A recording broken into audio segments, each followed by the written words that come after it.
Welcome in, have a seat. Kick back and relax, cause it's that time of the week. How's your day? Was it great? Well, it'll get better with Otalku Cafe.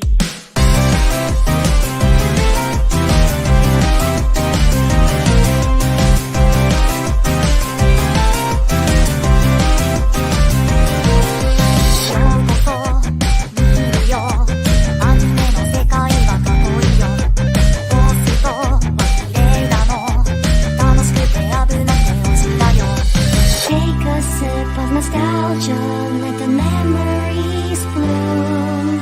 All these stories in my head are gonna make me go boom. Kick back and relax, turn the volume to the max, bob your head until you're dead. Yeah!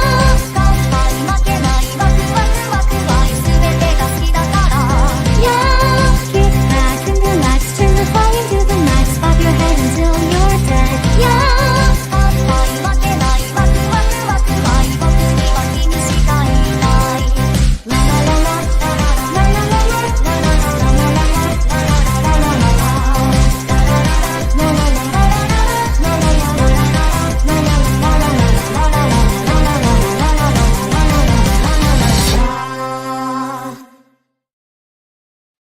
Bye, my friends, and welcome back to another edition of the Otaku Cafe.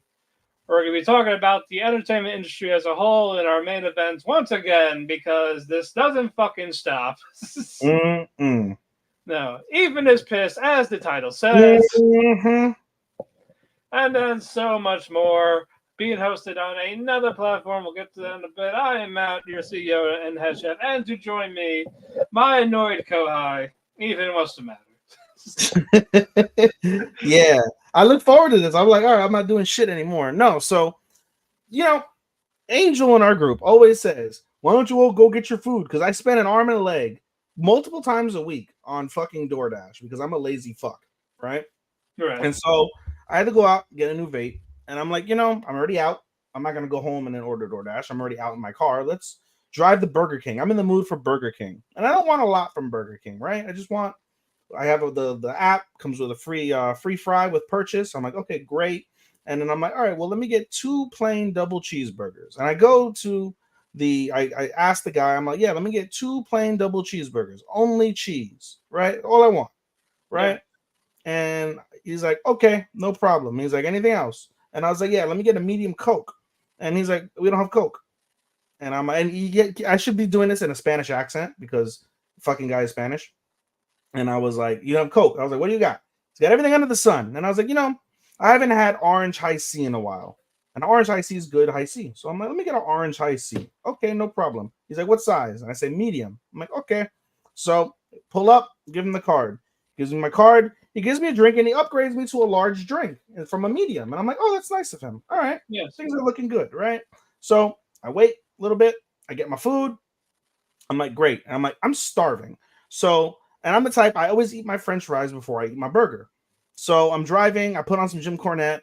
And I listen to Jim Cornette on the way. It's a 7-minute drive home from where I'm at. So I put on some Jim Cornette and I eat my fries. And I get to my garage. And I'm like, all right, great. I'm at my garage. I can finally eat the burger. And I take out the burger. And I know immediately, I'm like, this is not a double cheeseburger. And I look. And the motherfuckers gave me 2 plain hamburgers. Not doubles. And nothing with cheese. 2 plain hamburgers. And my consternation is several-fold. One, right? I paid for cheeseburgers and I got no cheese. So, and I looked at the receipt on the bag and I'm like, okay, well, at least the receipt says 2 cheeseburgers. So I didn't get charged double the meat. But nonetheless, I still paid for cheese and I got no fucking cheese. Right? The second thing is overall consternation with the fast food industry. I understand you motherfuckers are very underpaid for your work and very unappreciated. But I don't feel you're going to get more money, and I feel you're not going to get more appreciated if you don't put effort into your fucking job from the get-go and serve people the way they want to be served. I don't want to hear about, oh, they need to make a livable wage. Well, why don't you do a livable fucking job at your fucking job? You got one job. You'll read the receipt. It says cheese. Only cheese. Okay, even if the fucking guy was an idiot, because he clearly was, and he put a cheeseburger instead of a double cheeseburger, right? You go, and it still says cheese on it. So you think, what should I add on that burger, Matt? Cheese. You should add fucking cheese on it. It's all. And fast food is mostly the same, right? You get your little burger from your shitty little thing because it's all processed food. Admittedly, it's all dog shit, right? It's all dog shit. I get it. So you take your little burger with your little what's it called? Your fucking what the fuck is that called? The little clampy thing. What is that? Tong. There we go. Thank you. You take the burger with the tong. You put it on the bun, right? Or actually, no. The first thing you do is you put the if you don't have them already, you steam or not steam. You toast the bun. You toast the bun. You got the bun. You got the paper. You put it on there. You take the shitty little thingy with the tong, the little burger, put it on there, and then you go to the cheese back, right? And you get a single slice of cheese, and you lay it on top or under the burger. I don't care what position it is, but you put the cheese inside the meat and the bun, and then you close it. You do a little pretty little folding. You drop it in the bag. Is that terribly complicated, Matt? Are you delivering like FBI files to a secret United States location somewhere in the middle of like either 100-degree weather or 8 feet of snow? Is that terribly difficult, Matt? No, it's not difficult. It's not difficult, right? So then how do you expect me to fucking appreciate and want these motherfuckers to have some sort of like pay, and in some states get paid more than me to do to be a fucking burger flipper, and you put out quality like this? Where does the math add up? The math don't math for me, bro. Look, maybe it was a bad day. Who knows? If it was constant, then that's an issue. It was just like something that happens. Maybe they forgot, since they saw basically I want nothing on it, they're gonna assume hamburger. But I get it, you did cheeseburger. I said double cheeseburger, only cheese. Distinctly said only cheese, because some people are here playing. You're like, okay, well then you don't want a cheeseburger, you just want a hamburger. I said, no, cheeseburger. Cheese is implied. Only cheese. Right. No. So I paid $9.40 something because I did get my free fry at least, and the fries, I like my fries at Burger King. So I paid $9.40 something for an extra set of bread that I tossed out, because by that point I'm like, well, I'm not gonna eat 2 things of bread. So I just took the fucking meat, put it inside one of the burgers, and just had a double hamburger. Eating a double hamburger to me, Matt, that's like eating like ice cream with no sugar. It's like the low-fat Twinkie, right? You don't eat the Twinkie if you can't handle the fat, right? Right. It's the same shit, It's the same shit. It's like, you know what it's like? It's like having sex with like a 400-pound woman. Like, yeah, you had sex, you cummed, but was it really that satisfying? Well, for them, maybe not for you because you don't like them, but there's a few far select niche audience that likes 400-pound women or men. I mean, they enjoy it. You can't say, oh, I speak for everybody. Like, no, you don't. You don't know everybody. I know a lot of people. I can speak. Right, but you don't. But again, if they say that, like, well, good for you, you're wrong. So it's like, boy, I had sex last night. Really? Oh, tell me about him or her. Like, oh, you look at them. Oh my God, you fucked a waterbed. Yeah. And my what is? I don't even know if I'm on my second or third point of consternation at this stage today. And there's little flowers. Yay, MacBook. We'll get to that during the co-main event. Sure. I'm done. You done? Yeah. Read us some news that no one cares about. All right. Well, since you asked. Let's see. Japanese anime studio Science SARU is being bought by Toho as a subsidiary company. So we don't know what that will entail. Yeah, Toriyama died and used the salary on an acquisition. I don't know. So we'll see what happens with what they do. I'm in a mood, Matt. I know you are. Although that's not all for Science SARU.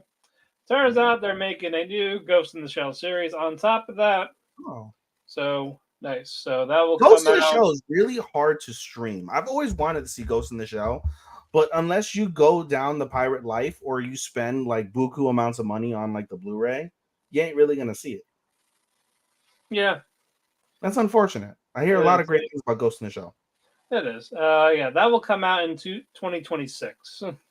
Mm. Yep. Let's see. G Kids has announced the acquisition for the North America rights to Mamoru Oshii's Angel's Egg to celebrate its 40th anniversary. So it will be released in theaters for the first time in America early 2025. And you said the 40th anniversary? Yep. 40 years late, America gets it. Yep. Yeah. First time for the nationwide and all new 4K restoration. So I'm gonna watch it. Okay. So excited for that one. Hold on. Is 4K really 4K when a movie is that old? Truly? Well, I don't know how they do. I haven't seen the originals. Like I haven't seen it when it came out. So Yeah, but they do that with any other movie. You've seen other older movies, right? That right, like, right. 4K restored, and is it really 4K? Yeah, maybe a little clearer with pictures, but it's really. Yeah. I mean, it's not like it's like a picture from like the 1940s where like it's on like old ass film that you see like all the little like black little things on it, Right. But Hayakumeyo, or 100 meter, is going to get an anime movie adaptation. So You just said Hayakumete? Hayakuemu. It definitely sounds like hurry up meter. It just says 100 M as a translation. Not QGQ. QGQ is 99. Hey Google, how do you say 100 in Japanese? In Japanese, that's hyaku. Hyaku. Anything else you want me to Hyakumeter. translate? Okay. Hyakumeter. There you go. So Hyaku. But also, thank you for the 10 people that are watching us right now, whether it's on. Oh, we had it right with Ethan's bad. Oh, what is he pissed off about? Let's tune in and find out. Fuck you. Pretty much. The Odd Taxi director is making an anime movie called Hosenka. Is it furries? No. It's an original. There's not a lot of information on it, so okay. I will definitely watch it. I just didn't watch Odd Taxi because of the furries. I'm not a big furry person. It turned out they're really not. I know it's a weird thing, but I mean, I hear great things about Odd Taxi. Wasn't Odd Taxi like a top 10 anime of that year? Easy For me, yeah. For you, it was, and then in general, I think it got some. Oh yeah, no, a lot of people loved it. So yeah.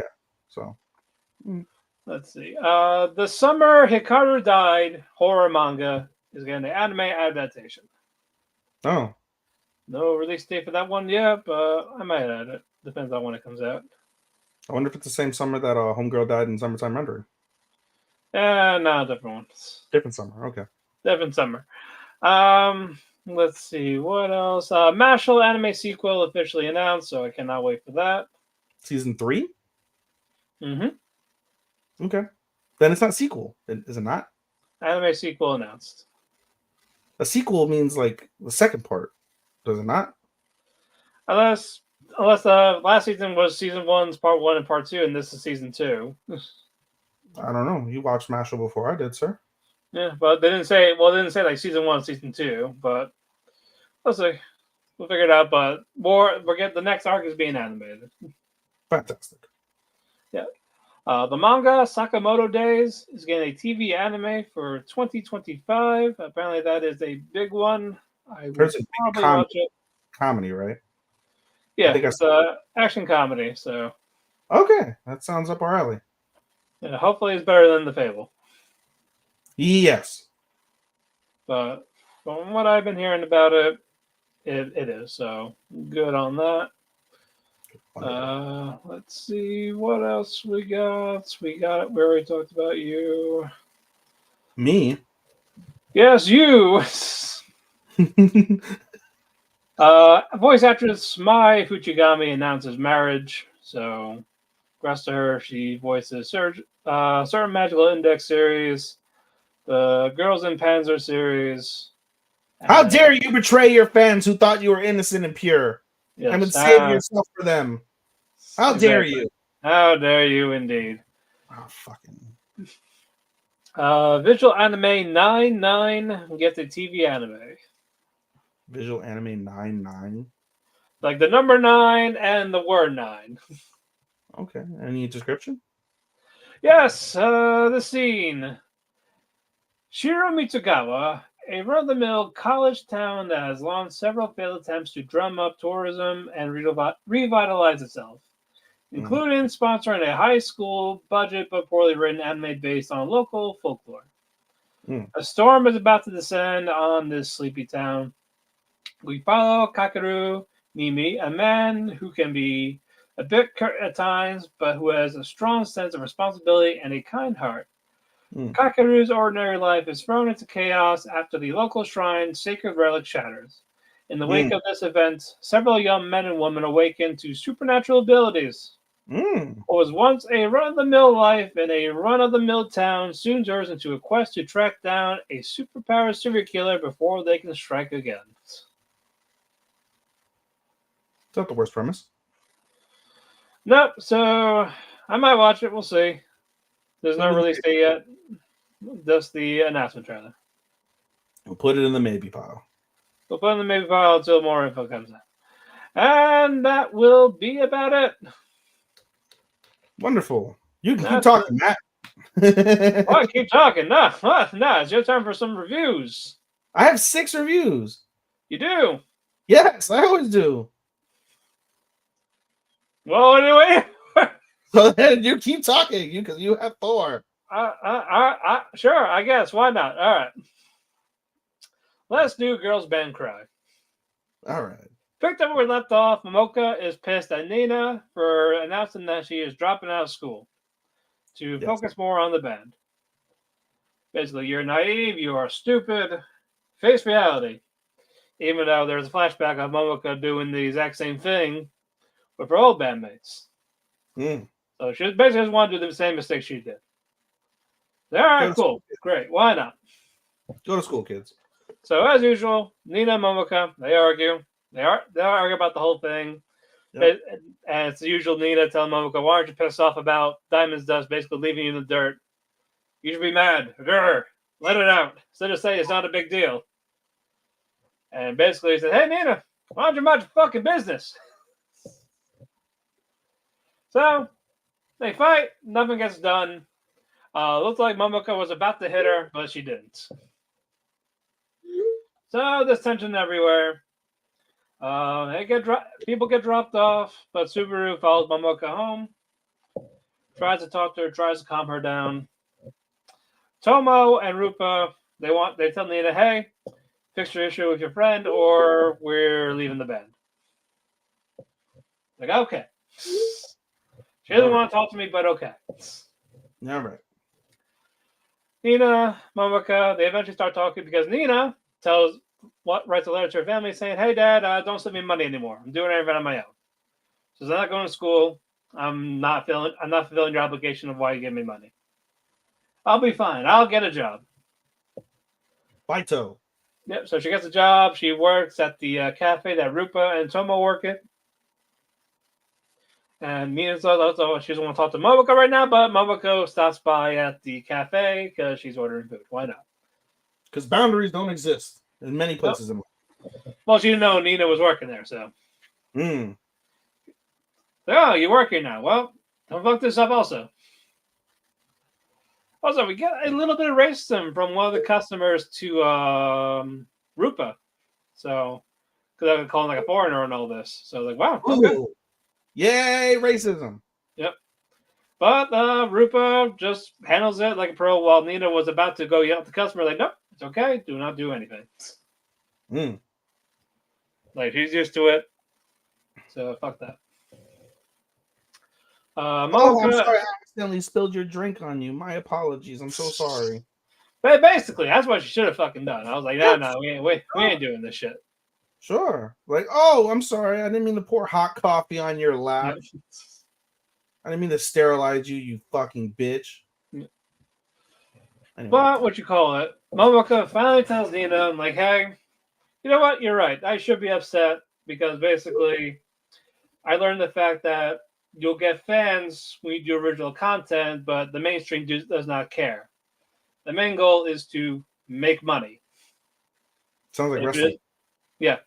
So if you're just doing it in basically small shows for the rest of your life almost, you're not going to make any money. But you're having And- fun. Like we are. Yeah. Yeah, so the other girls want the money, they want all that. Show me. So we had to change our what made us us, and I didn't like it. And yeah, I'm kind of mad that they went along with it still. They got to the point where they got a new singer, they got a new guitarist, and This is Yori? Momoko wanted to show Nina something, and it was a concert for Diamond Dust. So it's like, see, like they take any fucking gig basically. Gig So whores. yeah, basically. And you want to blindly compete with that. And Nina said, fuck that, don't care. Yep. But one of the members of Diamond Dust recognized Momo. Ooh. And Momo stormed off like she was about to storm up with the van, leave Nina behind, say, fuck off, you can walk home.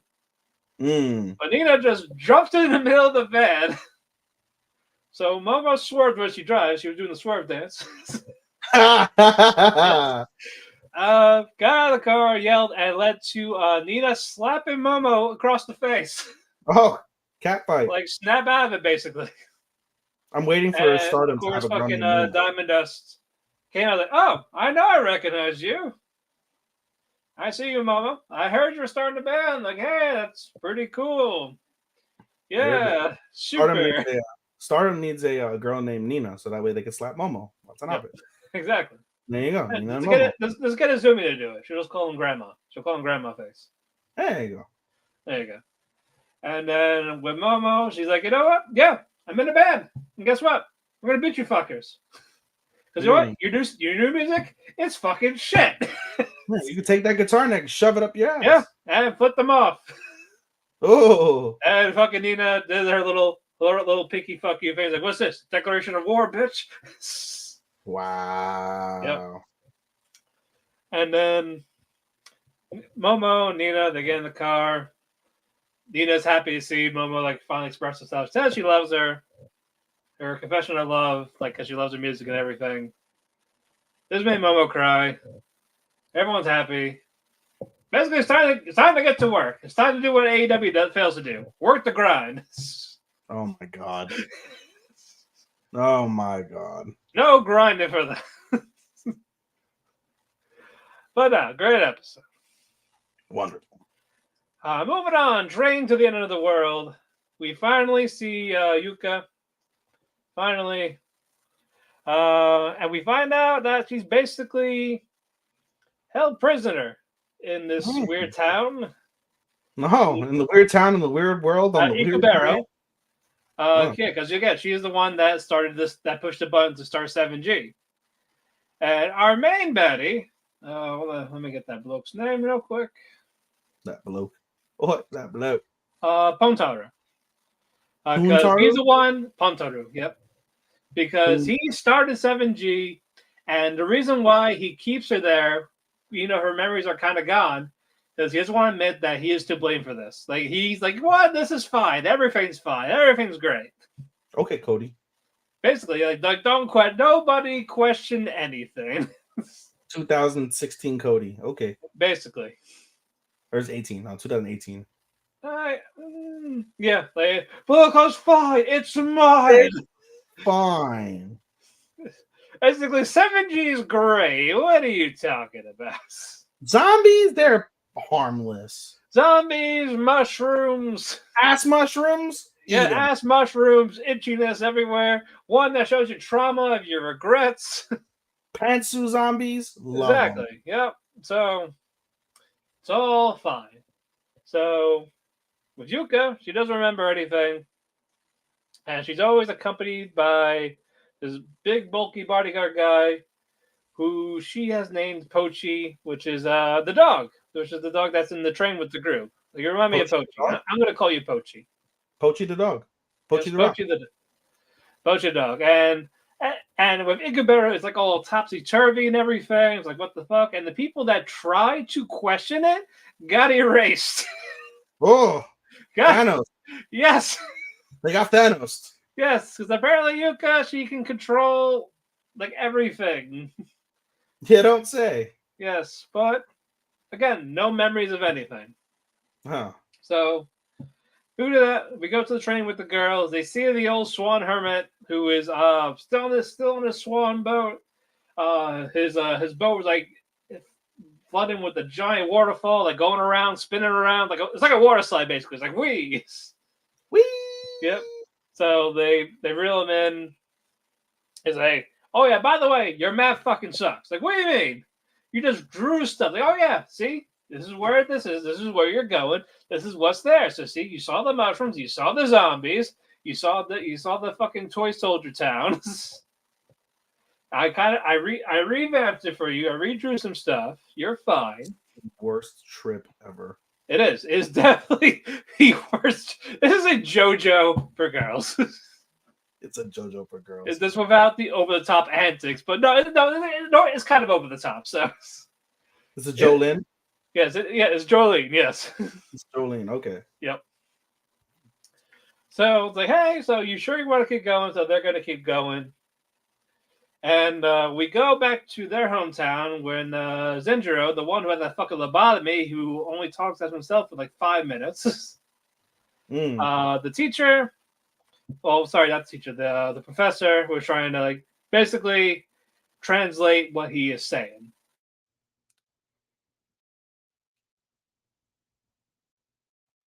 And you froze. Uh-oh. Uh-oh. No, Matt.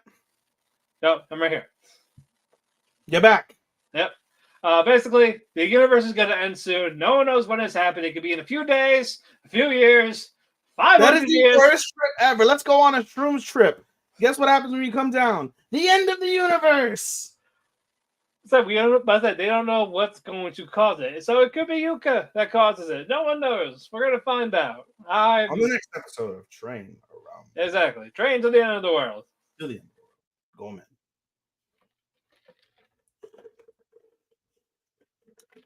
And you're frozen again. God dang it, Matthew. Come on, head chef. Why are you glitching? Glitch. There you go. You're good. We're good. Yeah. You're done with condition, right? Yeah. Oh, yeah. We didn't announce that, did we? Oh, yeah. Because I gave up. I gave up. Because as soon as 4 minutes into this last episode that Matt's about to review, he literally gets a job. Oh, no. We'll wait then. We'll start with that. Oh, you want to start with condition? Yeah, we'll start with that. Sorry. I got the 4 minutes in and said, fuck this. I'm done. This is the latest I'm ever dropping an anime. You're done. It's over. 4 minutes in. I got 17 more to go on fucking Crunchyroll that'll never be viewed by me. Moving on. Delicious in Dungeon. All right. We see more elves. More elves. Oh, your favorite. Yes, that's right. I believe in elf supremacy. Yes, Matt got a chub in the first. Yes, exactly. Kabaru talks to these capital of elves, and he's basically stalling them from making big moves in this dungeon. Okay. So, okay, we got that part going on. But yeah, and we get to see. Oh, sorry, yeah, because they're going to send a battalion to fight the dungeon. Sure. No mercy. It's a good song. Exactly. No mercy. Good pay-per-view sometimes. No, but I always remember that song from No Mercy 2002. Brock Lesnar, Undertaker, Hell in the Cell, playing that song. I don't know who sung the song, but it's like, No Mercy Now. And it's like, oh my God, it's such a good song, especially when they built up the package, the video package for that. Oh, fantastic. Also, it turns out seeing ghosts can be a genetic thing. I wish. That Do I just wish? needs the person to have a little bit of mana. So that's how Laos can, because Laos isn't starting to see ghosts lately. So people that see in real life paranormal activity, are we saying that they're magical? Sure, why not? Okay. But we are finally at the Golden City. Laos and the team, and basically this city is cursed with like immortal, like they're immortal now. And fucking Laos got to milk a Minotaur. I was It gonna was say very- before you milk the Minotaur, doesn't that sound a little bit like Made in the Abyss? The Golden City, immortal, somewhat immortal creatures. So I talk about Made in the Abyss. Yeah, that's what I said. The Golden A little City, bit. a little bit, right? As soon as you said Golden City immortal, I was like, oh, Made in the Abyss. Yes. Okay. So you know what? Laos and the team, they're getting comfortable. Marcel is wearing this gorgeous red dress. Mm. Itsuzumi is basically be very clingy to Marcel for some reason. This Beast Girl, this new Beast Girl.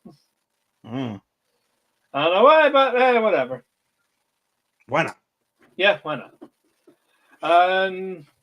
They had the dinner, and of course, you know, they had to eat the Minotaur, and then Marcel's like, "Oh, it was you, wasn't it?" You milked me and now you're gonna eat me? Wow, that's not fair, right? Basically. But it's not good. It doesn't taste good. Like they don't really season or care, like because again, they're immortal. They don't give a shit about anything. Their sense of taste is diminished. That's unfortunate. They speak of a prophecy of the winged lion, this griffin thing. Mm. It's like whoever holds that becomes the king. And wouldn't you know it, Laos has that sword. That sword he picked up in the dungeon. Ah. So like, where did you get that, basically? But basically, he could help them. That's more of, does he want to? The answer is no, but it's an anime, so he does. Yes. Like, even if they does... For people that, like, in this immortal world, they can't even leave. They can't leave this golden city. They try to leave, they lose their bodies, only to become ghosts. And they suffer a far worse fate of being forced to wander forever. Like, you ain't going anywhere. You're going to wander that dungeon for the rest of your life. Literally sounds like Made in the Abyss. I love it. But they're all going to rest, and Senshi laying down, like, draw him like one of his French girls. Ow. I was like, yo, he's fucking hot. Ow. But, you know, of course, Laz is going to say, yeah, it's basically what he should do, and that's where that cliffhanger happens. 3 more episodes. Wow. Okay, I thought it was the only one that only had 3 more episodes of a show. Yeah, this is episode 21, so... Yeah, 3 more. Are they going to wrap up in 3 episodes? We will see when they do that. Fingers crossed. Oh, they do it right. I want them to do it right. Hopefully they do. No, I'm hoping they do. Is that it for me? One moment. Grandpa and Grandma is the last one. Yeah, Grandpa and Grandma. Yep, that's going to be my last one. All right. It's called Shiori meets a young man named not Hajime. Hold on, where's the other Takahashi? Drop them out there. Let me look for this other Hajime. Takahashi. No, Satoshi Takahashi. Sato. Was also medical student, and he's asking about people reverting back to their ages. And fucking Shiori's like, huh? Pick me. Yeah, because her grandparents are doing it. So she's asking him, like, so why do you want to know about this? And he's like, you're not going to believe me. His grandparents also have been doing that. Wow. So it's like, well, I want to introduce you to somebody. And it's her, and we see Grandpa and Grandma. So they're talking about it. The 4 are getting friendly and all this. But Setsu, the other one, the other Takahashi, is talking to Grandma. They're talking about their husbands. My husband's great. It's like, well, mine. No, he's not. I really cares. So they start like, you know what? Let's have a contest with our husbands. Oh, first one to make everyone come. So no. One was like a tug of war, but they had to reach their spouse, like hold their hand. And of course, the grandma's like, "Well, reach out to me, take my hand on it," but she left the circle, so disqualified. and I forgot what the other one was, but Grandpa won that. And then the judge, the other old man, is like, "Hey, so why are you guys doing this? No, to see who's the best husband. Like, you guys are fucking stupid. Oh, Like, if you guys really like each other, like, that's it. That's enough. Like, I know I'm not the best person, but you know what? My wife fucking loves me, and that's enough for both of us. Like, we don't need a fucking competition for it." Would you And- partake in a competition of significant others, Matt? No, fuck no. Oh no, he thinks he's gonna lose. No, I don't. If I win or lose, I do not care. Like, I'm not subconscious to start a competition to see who's better. And of course, Mine's bigger than yours. Oh, you want to bet? I can use it better. I don't care. I don't care if you're a bull. I can use it better. Well, that's true. But of course, that guy's wife was hearing him say this, like, "Oh, like say that again." Like, nope. Come on, say it again. No. But they're all getting along. The silly contest is over. Sweet way to end the episode. I believe I have 3 more of this one. Nice. Yeah, because there's only 11 episodes. Nice. And I'm done. Fantastic. All right. Time for me. Me. Okay, I'm gonna start with Vampire Dormitory because this show frustrated me a lot of it this week. Honestly, I'm gonna give you all the good parts. The good parts are as follows. We see Ren understand that Mito is a girl officially and saves her. We call her now. Saves her Okay. from the poison where the cliffhanger happened. So he was very nice, which I didn't expect that. Like, I didn't expect it to be pervy, but I expected him to like kind of disregard the fact that Mito has boobs and just go in, like just full dive, right? For the sake of saving her life. Again, not pervy. But he literally goes inside his locker, grabs the towel, wraps it around her breasts so that way he doesn't like see or feel or anything, and then proceeds to suck out the poison, which I thought was very cute. Very nice. Right? Very wholesome, very respectful. Anyway, after that's done, he takes her back to the room. She has a nightmare about Ruka. She wakes up, Ren's there, and she basically, begs Ren, like, "Hey, I'm a girl now. Please don't tell anybody." Ren's like, "Okay. I'll buy your silence by you going on a date with me." So they go on a date. First thing they do is they go back to the clothing shop that they went to earlier in the season. And she's like, "Pick a dress, any dress. I don't care. I'll buy it. Just pick out something that you like and you think you'll look cute in." So she gets one picked out for her. She shows up and she looks stupendous. She looks gorgeous. Do you remember the dress from Whisper that we'll talk about later? The one that Kino wore?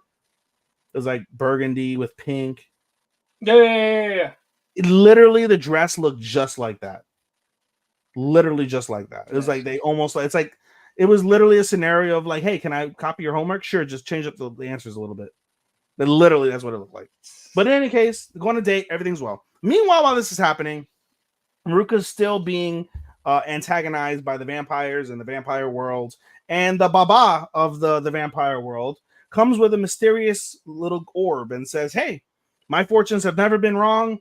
I'm going to show you who your destined partner is." And she sees it, and it's someone that looks like Mito. And he's like, "Ooh," right? And he's like, "She looks familiar," right?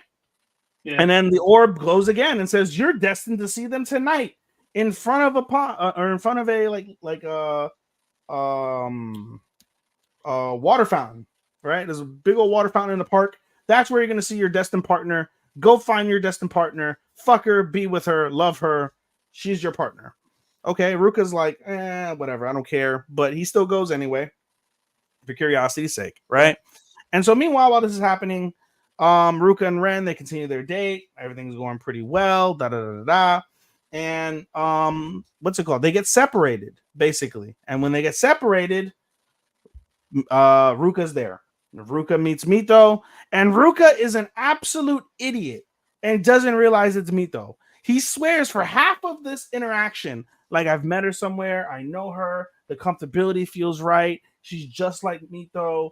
Like, why, what? I can't put anything on it." Because it is Mito, you fucking idiot. And to boot, after that, Mito is also an idiot because she can't just be honest. She just has this overly overly obsessive fear that Ruka's gonna leave her because apparently she really thinks Ruka's gay and likes men and likes her as a man and isn't gonna like her as a woman. Like, bro, come on. And so the interaction between them is fantastic. It's cute and adorable. And literally, Ruka like smells Mito and is like, oh, I want her, and like goes to bite her neck. But he didn't reveal to this quote unquote mystery woman he's a vampire. So the clock strikes midnight. He stops himself, and she's like, all right, I'm gonna go. Right? She starts to leave. Ruka grabs her hand and says, hey, can I have your name, your contact number, anything? And Mito's like, I'm never gonna see you again. Goodbye. She fucks off, right? And as she fucks off, she notices there are some people that are following her because, of course, little lonely girl in Japan means that we got perverts following. Yay. So, actually, no, I lied. It's not perverts. It was Ruka. Ruka just insistently following, like, obsessive. And so then as he's following, we see Ren come from behind. And Ren basically got left in the middle of their date so he could be with Ruka. Right? So she could be with Ruka. And again, another scenario, right? This is the second time that the girl that you like has left you to go be with another man. And when you see them together, they're all happy and smiley and bubbly. How would that make you feel, Matt? Like you're literally on a date with her and she fucks off and goes with the other guy. Well, that's a shot below the belt. Twice. Yeah. But does that deter Ren? Nope. No, it does not deter Ren because he saves her again from Ruka. And Mito, because she's an idiot when it comes to men, was like, oh my God, thank you so much. I appreciate you so much. You saved me from Ruka. And basically Ren says enough. And he makes out with her. Straight up, puts his lips on lips. Sure. Kiss. And Ren is like, you know what? I want you. I don't care if you're a man. Literally his words. I don't care if you're a boy or you're a girl. I want you. I want you as my lover. And Mito's like shocked, like, oh my God, I can't believe he asked me that. Like you couldn't fucking tell through the last 5 or 6 episodes that you've interacted with this motherfucker how he acts. Right? Especially when you do something that you don't realize and he starts acting butthurt and you're like, why is he acting butthurt? We're friends. But then she gets upset when the other people claim to be friends. Like, come on, bro. And then another thing. I tell you, today is my day of being pissy. I'm so pissy today. Another thing, right? We see a man and he's drinking. He's in an office and he's drinking a glass of red wine. And he's like, I'm so happy that this discourse among the vampires is happening with Ruka. And he's like, the Dampiers who will rise up from this discord, right? And it said everything will change when a boy who turns 17 and bites the lover, specifically of Ruka, bites the thrall of Ruka, will unleash his full power. And it basically looks like Ren. So one can assume it's Ren's father. So you're telling me that he had some sort of foresight all those years ago when Ren was a kid. I'm gonna dump my son. I'm gonna take his mom, my wife, and we're just gonna leave this poor boy by himself, who has no friends, doesn't understand what is going on. We're just gonna leave the boy by himself, and we're gonna anticipate that in 12 more years, he's gonna find this man, and he's gonna steal his girl, and he's gonna use his Dampier powers and bite into the girl. And that's when he'll really become a full Dampier and his powers will come out. And this is exactly how I planned it. Fuck off. Fuck off. Fuck off. Ridiculous. And so then the episode ends basically with Mito. She's home, right? But she's in boy form again. And Ruka comes home. And Ruka's about to tell Mito about what happened, but sees Mito. And Mito is like just acting normal, and Ruka's like, forget it, I'm going to bed. And Mito, this whole time, she's upset, right? She puts on a brave smile, but she's upset. She's like, I don't like this feeling that I have. I can't, I can't be honest with Ruka because whatever the fuck. But I hate that he thinks that we're just friends. Like, why doesn't he like me like I like him? Motherfucker, he does. He does. And they act all cute. She crawls into his bed. And she what's it called? She has his hand on his back, and then he turns over, and he basically like what's it called? He has his arms out, so Mito uses it as an arm pillow, and he calls out for Ruka. Or sorry, he calls out for Mito, and he's like, Mito, Mito, and she's like, oh, he's dreaming about me. Yeah, if you dream about someone and you're sleep talking about them, isn't it a good sign that there's something more going on? Generally, come on, bro. I want to put this show in my 13 so bad. For the first like quarter of the episode, I had it in my 13 at 13, and then the whole bullshit happened this episode, and I'm like, no, I can't logically put it at 13. This is dumb. And so I dropped it out of my 13, and I put my old 13 back in that bitch. Awful episode. Not my only time saying an awful episode this go around. Stay tuned for that. Moving on. Studio apartment, good lighting, angel included. So there's a running joke in the show, right? Of Shintaro, and he's met an angel, he's met a Yuki Onna, and at this point earlier in the season, he starts researching different beasts. And he's like, oh, I gotta look for vampires, and I gotta look for devils, and I gotta look for a kappa. And he's already met the vampire. He hasn't met a devil yet, but he does manage to find a kappa. And the kappa is this girl, right? So the episode basically starts off, they're done with their finals, they're all talking about stuff, and they're like, oh, they go to Lilishka, and they're like, Lilishka, you have 3 members, you have to be official members to have an official club. Who are your other 2 members? And she's like, well, the president is whatever the fuck the name was, and it's basically like a skeleton, like the little skeleton figurine things. Right. They actually claimed it as the president of the company, of the club, and they're like, that's not a real person. So then they're like, okay, well, who's the 3rd person? And Shintaro opens the door, and a girl's about to open the door, and it's this very, very, very meek girl.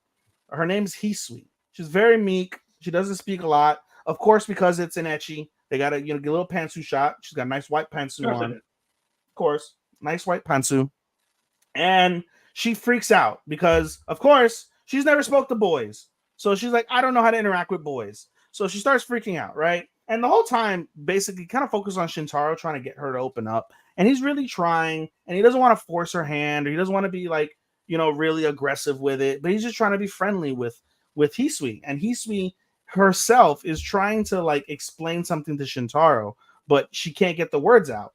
And eventually, basically, as they're going home, they're like, oh, let's all hang out. So they go hang out. They stumble across a summer festival. Right after school, and they're like, all right, well, let's go to the summer festival, and they enjoy themselves. And this is where I mentioned the progression with them, like trying to talk but not working. And one of the things that happens is Shintaro buys her a fruity cucumber and says, here's a fruity cucumber. I eat a fruity cucumber, all good, no problem. And Hisui's like, wait, and she wants to tell him, but she can't. So fast forward to the end of the day, everybody's leaving. And basically, Lilishka says some sort of like poem of some description and then jumps off of a bridge. Shintaro's like, no, don't commit suicide. So he tries to jump off the bridge and save her, forgetting that Lilishka is a whole vampire and has wings. Shintaro, however, is a normal human boy. Do normal human boys have wings, Matt? Yes. Only when they're high. But Shintaro's not high. So he proceeds to fall all the way down into a river. And he's drowning. And he's like, fuck, I'm going to die. And somebody saves him, Matt. The person that saves him is Hisui. Hisui is a good swimmer. And Hisui saves her. However, this is where we discover Hisui is a kappa. However, her kappa powers only get activated if she eats a cucumber and touches water within an hour.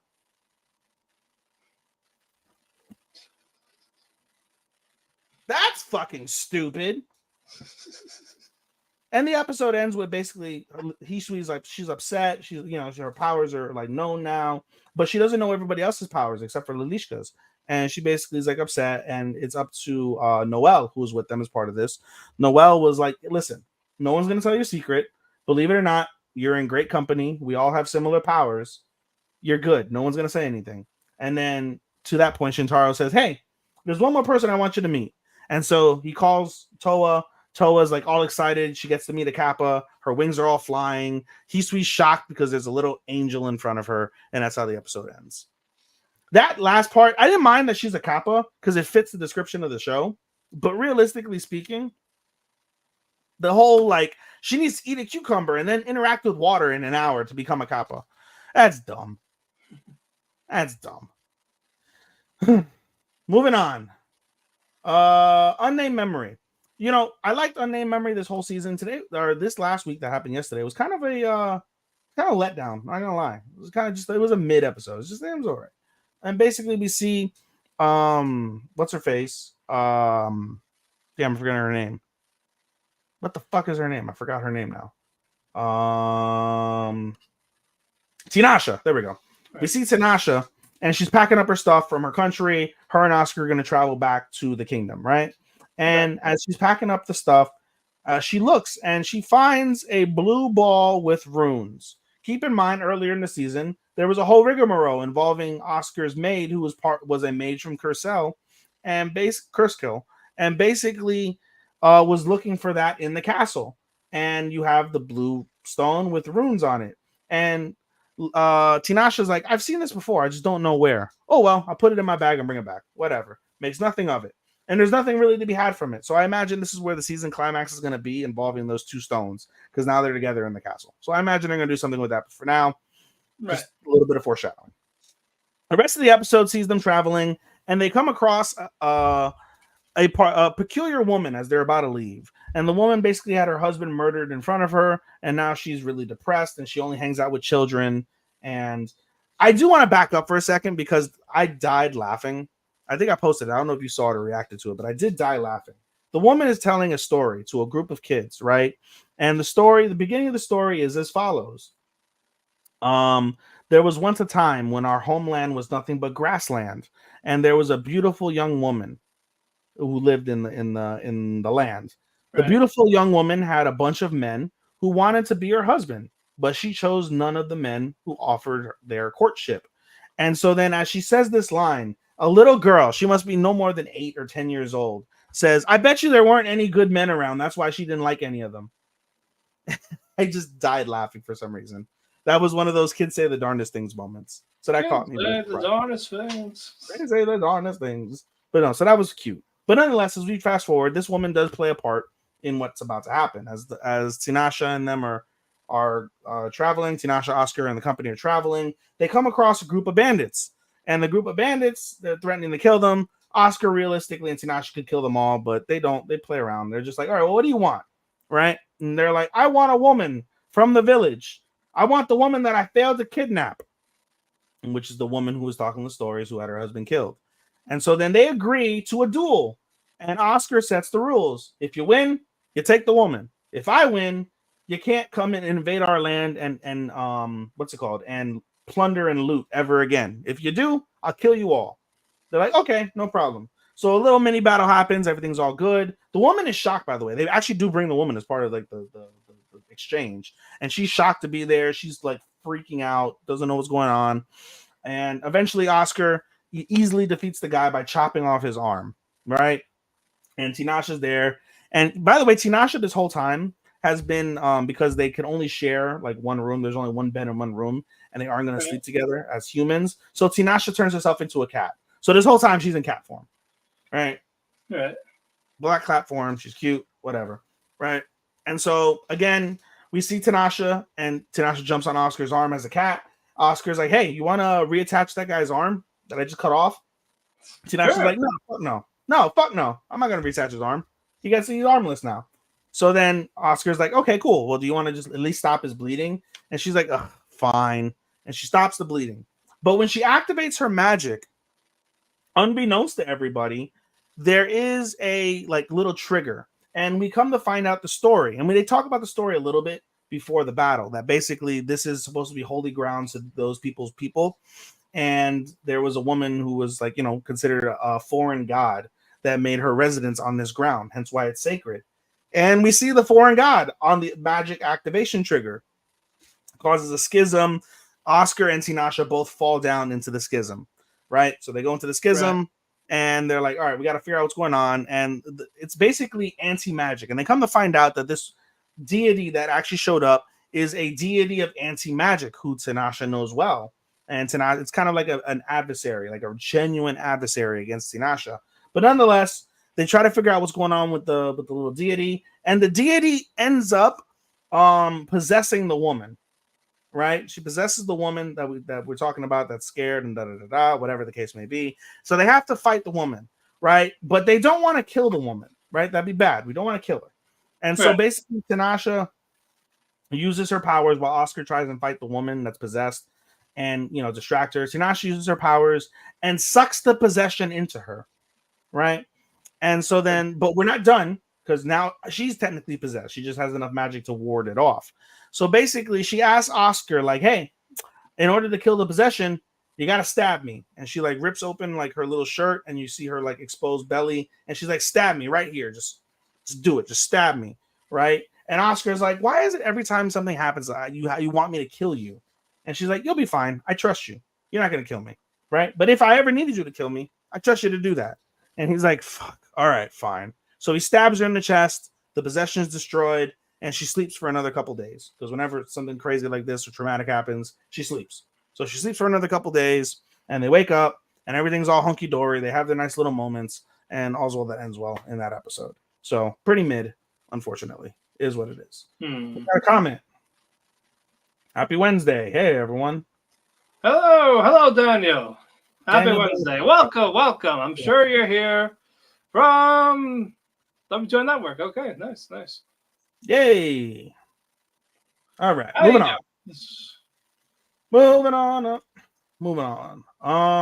What do I got next that I want to talk about? We'll talk about how many you got left? 3. Oh, I've been talking for a while because I've got a lot to say. I'm sorry. Let's talk about Slime. Because Slime was pretty good this week. Slime, we see the battle rage on between basically. I forgot her name now. I'm forgetting all these names. When you watch so many damn anime, you forget names. Yeah. See, truly, no, it's truly very frustrating from that perspective to forget so many damn names. Where the fuck is Slime on my list? There it is. I'm so used to seeing Blue. I don't really see Blue. Why don't I see her name now? Hinata. There we go. How should I forget Hinata? That's my cat's name. Fuck me. Hinata. We see the battle happen between Hinata and Rimuru, right? And it's a really good battle. And Hinata is using all of her full power. And Rimuru is having to use all of his full power as well. Meanwhile, we see Shion battle the other Holy Knights. And long story short, Shion just fucking crushes them, dominates them. They're too haughty for their own good. And they try to get under Shion. They try to get the better of them because they can't believe that a monster is so powerful. And Shion just mops the floor with their ass, right? And it's fantastic. And so then as the battle rages on basically between Hinata and Rimuru, we get to a final point, right? And basically they get to a point where it's like, all right, there's something mysterious going on because they talk about it because Rimuru's like, I just wanted to talk to you. And Hinata's like, then why did you fight?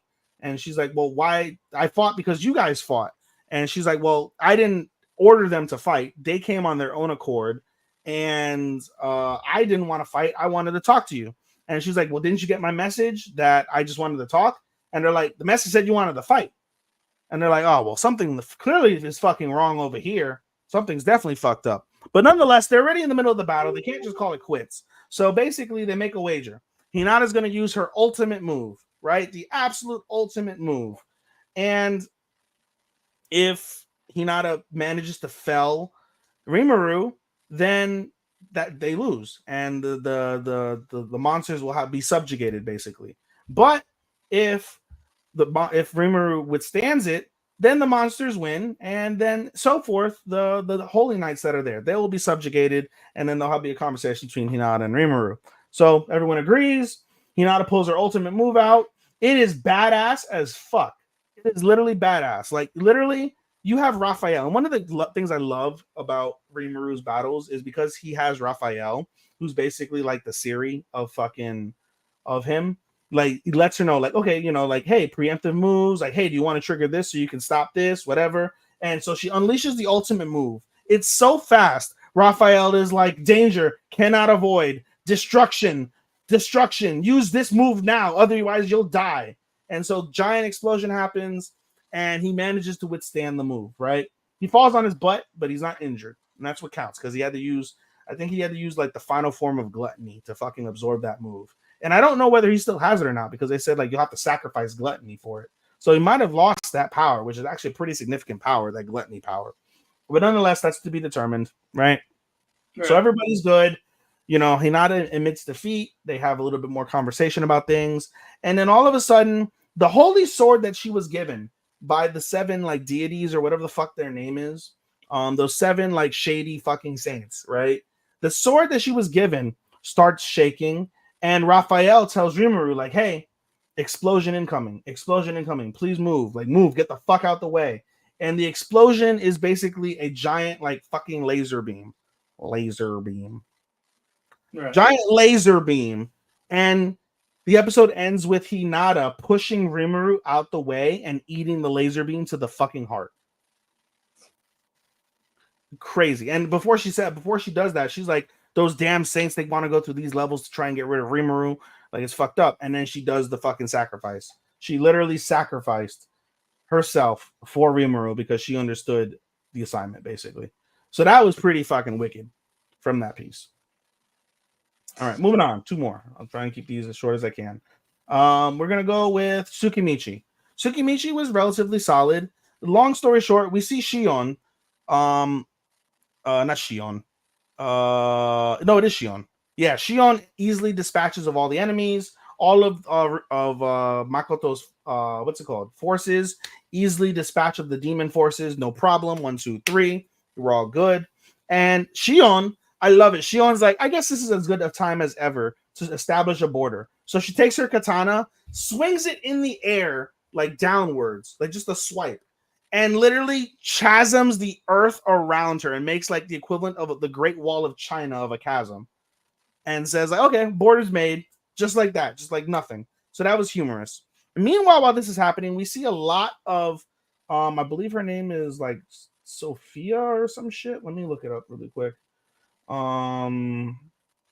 plays a big part in this, because the episode truly focuses mostly on the heroes. We get what's her face, Hibiki, as the good hero, and then we get our asshole hero, Tomoki. And in particular, Tomoki spends about half the episode getting absolutely railroaded, just fucked over by what's his face? Shiki's former, like, I guess, experiments, I guess. Sophia, who we learn is the girl who one of Rimuru's, not Rimuru, fuck am I saying? Makoto's students is looking for. But anyway, we see Sophia. And Sophia, in essence, works as a guest commander of the demons. And so she's bored, and she's like, I'm going to go take on the hero, and I'm going to kick his ass. And so she does. She immediately destroys their party. No problem. 1, 2, 3. Destroys his party and basically tells the hero, like, hey, you're not going to beat me if you don't use your ultimate move. So use your ultimate move. And he does. And it's a pretty wicked ultimate move. He basically doesn't use this move because it's not very hero-like. Because it's basically, I think it's called like annihilation or destruction or something. And basically creates like a giant fucking explosion and crater where the hero is at. It drains all of his life force, so he immediately passes out after using it. But anybody that's caught in the blast radius dies, and anybody who gets caught on the outside of the blast radius but is within like a certain circumference gets poisoned, and they die. But of course, Sophia, because she's so damn powerful, withstands it no problem. 1, 2, 3. She heals her subordinate. 1, 2, 3, because he was on the outskirts of the blast. And we see our hero just passed out, fucked up, and he got railroaded. And that was fantastic. Meanwhile, we fast forward back. As this is all happening, basically, we see Makoto and Shiki. They're falling down. And Makoto's like, hey, I don't want them to know that I'm the Rembrandt from I'm not Kuzunaha from the Kuzunaha Trading Company. He's like, I need a disguise. But he has no readily available disguises. And so he decides, Shiki's like, hey, we could use that prototype that we tried to put on you. And it's a superhero costume from, I think it's like the end of season 1, if I recall correctly. And Makoto hates the costume. He hates it, but he's got no other choice. So he dons the costume, he drops down, And as this is happening, the whole thing that happened with Tomoki, we see Hibiki. Hibiki is trying to defend the city. The city's being railroaded by the demons. It's a dire situation.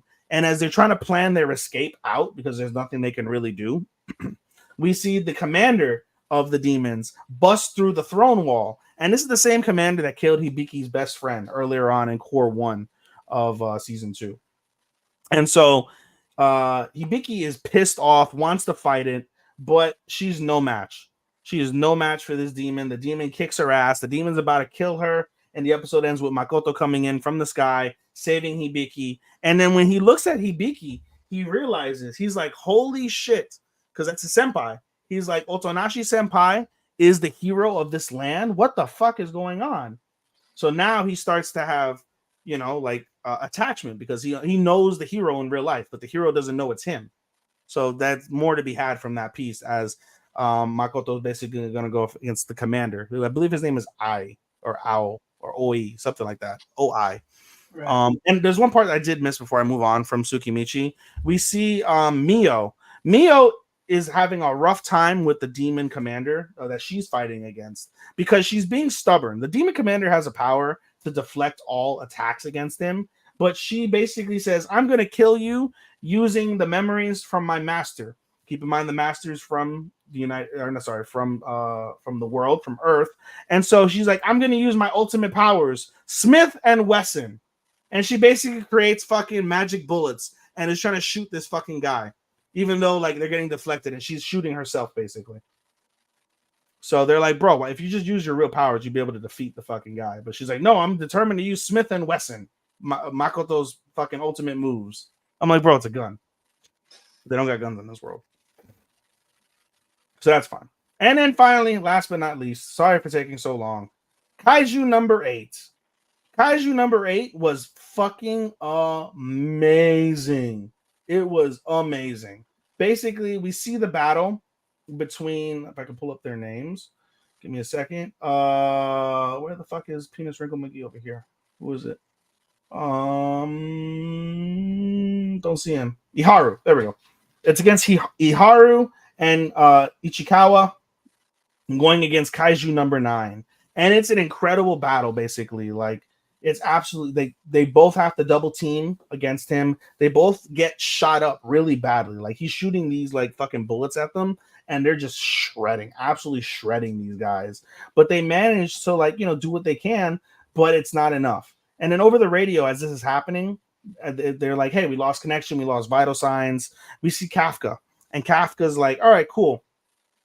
I'm going to go and fucking, what's it called? I'm going to go save Ichikawa again. And so he transforms. Shinomiya's like, all right, I'm going to do what I can. I'll catch up with you.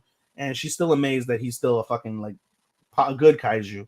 And so we see Kafka enter the scene. Literally, Ichikawa's about to have his head blown off by these bullets after he just ate like 5 of them. Like, he's got no spleen. He's got missing ribs. He's fucked up, right? But the suit, the good thing about the suit that he's wearing is a suit, because it's made out of kaiju, can stop bleeding, and eventually it'll help you regenerate some stuff. So he's going to live, but barely, because Kafka barely manages to get there and save his ass.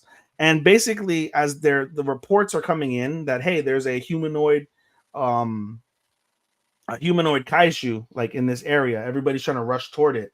But during that rush period, basically it's Kafka as kaiju number 8 versus kaiju number 9, and it's a great battle back and forth. And Kafka utterly dominates kaiju number 9, dominates him so much that he manages to expose kaiju number 9's core. And if you defeat the core of a kaiju, you kill it, right? It's the heart. So as he's about to literally kill kaiju number 9, right, dispatch of him, all of the emergency Japanese forces come in. They surround them. They see him they see him standing. They're like, oh, this is the kaiju. It's kaiju number 8. And they shoot at him. And basically the distraction allows kaiju number 9 to regenerate himself. And kaiju number 9 basically disappears. But before he disappears, he's like, this distraction allowed me to heal myself. I know what I need to do to beat you. The next time we meet, I'm going to kill you. And he disappears. Meanwhile, Kafka as kaiju number 8, he's stuck. He's like, well, fuck me. I'm stuck. I got to get out of here. And so he punches underneath the ground as a distraction to like blow up some shit. And he manages to jump out the way. And he jumps into an alley. And he's like, shoo, Everything's all clear. We're all good. However, we see what's his face? Hoshina Sensei or Senpai. Hoshina Senpai, the vice commander. He shows up in front of Kafka, in front of Kaiju number 8. And he's like, oh, well, fancy meeting you here. And we basically see him as like, he uses blades and he uses close-up combat battle.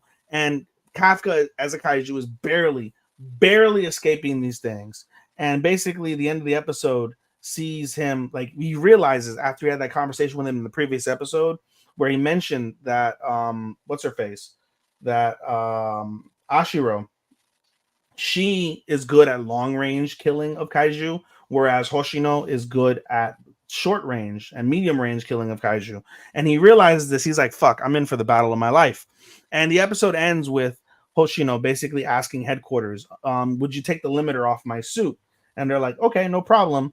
And they're like, Kaiju power, 92% power. And he's like, I'm going to kill you, Kaiju number 8. And that's how the episode ends, with him like powering up. And fucking Kafka's like, oh, fuck, I'm fucked. Well, I'm glad you enjoyed that one. Yes. 3 out of 6 wasn't bad. Well, we are going to start with the romances this time. Sure. Because, one, disappointed and you dropped it. I dropped it after 8 episodes in. That's rare to drop something that late in the game. Like, and that's my thing. Like, I'm like, I normally stick it out. I'm committed. I'm gonna suffer through it. It's not gonna win any awards, but I'm gonna deal with it. I just can't. I can't deal with I can't deal with him no more. I can't deal with fucking what's his face. You can't take it anymore. You can't you can't stand Hanoi.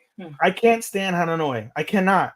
4 minutes in, he proceeds to get a job at fucking what's her face, at his girlfriend's fucking job, just so he can be closer to her, and then proceed to cause shit with fucking her friend, who's only her friend. Literally, she's like, oh, you know, he's like, oh, the guy's like, okay, well, he's putting up an act. I guess the act's no more, but he still tries to be friendly and respectful, like they're coworkers. And he's like, you know, me and Hotaku are just we're just elementary school friends. And fucking Hananoi is like, quit with the Hotaku bullshit. And I already saw like a little thing on Twitter on top of that, and I was like, I'm done. I turned it off. I'm like, I cannot deal with this any longer. I can't deal with this overly fucking aggressive and obsessive and jealous. I can't deal with it. I cannot. I absolutely hate. I told you this from the jump. I hate overly aggressive and obsessive men in anime. I can only imagine what it's like to be a woman in real life and have someone and to deal with a male that is that obsessive, and like I can only imagine and fathom how awful that is. Seeing it in an anime has got me riled up and pissed off. Well, now you guys said that a girl can do that too. So don't do your double standards. No, it is a double standard. Damn it. Yeah, no. It's a double standard. We talked about double standards last week when we talked about like, oh, 2 17-year-old girls touch on a 30-year-old girl. Like, oh, that's okay, but you're never gonna ask a 17-year-old boy, you want to touch my dick? There's a double standard there. It didn't work out. No. A girl is just as bad with the creepies. Just stop it. No, it's not cute. It's not romantic. I don't give a fuck. I mean, I agree. It's not cute and romantic, but I can tolerate it a lot more than I can tolerate. You know what it is, I think, right? In rare occasions in real life where you have an overly obsessive woman that turns into something violent or murderous or something just generally like extremely disgustingly toxic, like that happens for sure with women and men, but it happens far more with men. And that's the cringy, disgusting part that I can't get over. The likelihood of a overly obsessive man doing something really regrettable and awful to a woman is far likelier to happen than the opposite end of a woman doing that to a man. That is, there's got to be a statistic. Sure, but it doesn't make it better if a woman does it. I didn't say it makes it better. I just say I can accept it more. No. I can't. No, because you're just horny. So I can't. You just need the attention. That's why you tolerate it. Nah, man, I just couldn't, dude. I'm done. I'm done with Hananoi. I'm done. And the other thing too that pissed me off too of that episode, her friends were like, "Oh, she's like, what's it called? No, her friends do not help. No, her friends. No, they're like, oh, she's like, oh, I couldn't have gotten a boyfriend without you guys' advice and loving pushes and things like that. I'm like, they're leading you to oblivion. I couldn't. I'm done. But no, they're just as bad. And yeah, he was awful when they were at the friend's house with the dog. And he didn't like that Hotaru and Yao were talking. And he went, aren't we here just for the dog? It's like, dude, my guy, no. I want to punt a baby. And yeah, we're gonna stop it here. We're gonna stop this episode here. Basically, the episode ends with Yaoi look at the yearbook and he sees Hanoi. From what year? From the like same elementary school. They were in the same school together? Yes. Who cares? Yeah, that so I'm pretty sure he's gonna confront him about something. Who knows? Who the fuck knows at this point? I don't care. Yeah. I regret giving this to Sean because I would have much rather he watch fucking Whisper of Love. Yeah, we'll get to that later. Much rather. Tadaima Okaeri. Not bad. Not bad. First before we start, I'm cooling off on this. At first, I loved it, and then Hikari has become a little bit too much. And then the furry thing, the whole furry universe principle thing that isn't happening but is happening, has thrown me off. And so now I've like significantly like cooled down on this. I enjoy if you can ignore the Omegaverse shit and just took it as a husband boys love, it's fine. That's how I do it. And when I think of it from that perspective, I love it. And don't get me wrong, Hikari's still amazing. He's an amazing boy, amazing little kid. But yeah, I've cooled off on it. No. It will go somewhere, but it did go a little lower. Yeah, this is barely holding on to my 13 right now. No, but again, this will be quick because only a couple of things really happen. Right. Mostly Hikari wants to befriend the neighbor's dog, but he keeps getting scared of it because Renku. Oki Inudes. Yeah, because Renku's a big dog, and since Hikari is tiny, weak, and inferior, he's scared of it. We said inferior. Jesus, yes, man. Wow, I've never. There's a lot of things, but I've never. Well, no, I think I've called an onion inferior once, but I don't generally call children inferior. It's like you're small, you're weak. Get out of here. It's natural. You're a baby. I don't care. They have to learn their place, damn it. Gotta know your place. Jesus. They gotta know their fucking place. Yeah, shit in my diaper. Give me food. Let me take a nap. Watch cartoons. And throw them out the window when you're tired of them. Like a normal parent, a normal loving parent. And this is why Matthew does not and will not have children. And no, because fuck children. Fuck them kids. Exactly. But Hiromu was able to calm Hikari down. Hikari is now befriending the dog. Good. I was happy there. Next thing that happens is Masaki's uncle emails us like, hey, I'm actually here this time, so come over now. Yeah, you can come over. Okay. Yep. So them, and I think whatever the guy's name is again, Kazu, yeah. His name is Kazuhiko. Yep. Kazu. And he's like, easy way to think of it. Think of Nakajima. What's his first name? Kazuhiko, yeah. There you go. Kazu. Yep. So Kazu's like, shit, they're here. Well, why are they here? If I told you, you wouldn't come here. Yep. You're right. Surprise! Yeah. Basically feels awkward at the last encounter. He thinks Hikari and the husband don't like him. They kind of don't, but they're, no. They are tolerating him. Hiromu became friendly with him. Even they had a heart to heart. They had a good heart to heart. They had a coming of the understanding. They both apologized to each other, and they have an understanding. So now they're cordial. They can be cordial. They can understand things, and it's cool. Yeah. Now this was nice. This was a harmless episode. It was you know what it was? It was a good full circle episode. Right. Now we kind of got that closure from the last time they were there. Yeah. So that I'm okay with. Is there more to this? Like, I can't anticipate them making another season of this. No. Oh no. Yeah, no. This is a one and done. Yeah, I think it's a one and done. But you know what? I'm okay with that. It served its purpose. Exactly. Don't regret watching it. Yeah, I got what I needed. Moving on. Whisper Me a Love Song. Good episode. Definitely nice episode. We get to learn about Shiho. Yes. Couple things about her. One. Still a bit. Also we forgot to talk about her last week. Oh yeah, we did. Yeah, because she was talking down to Aki and then looks at yours like, so this is my replacement.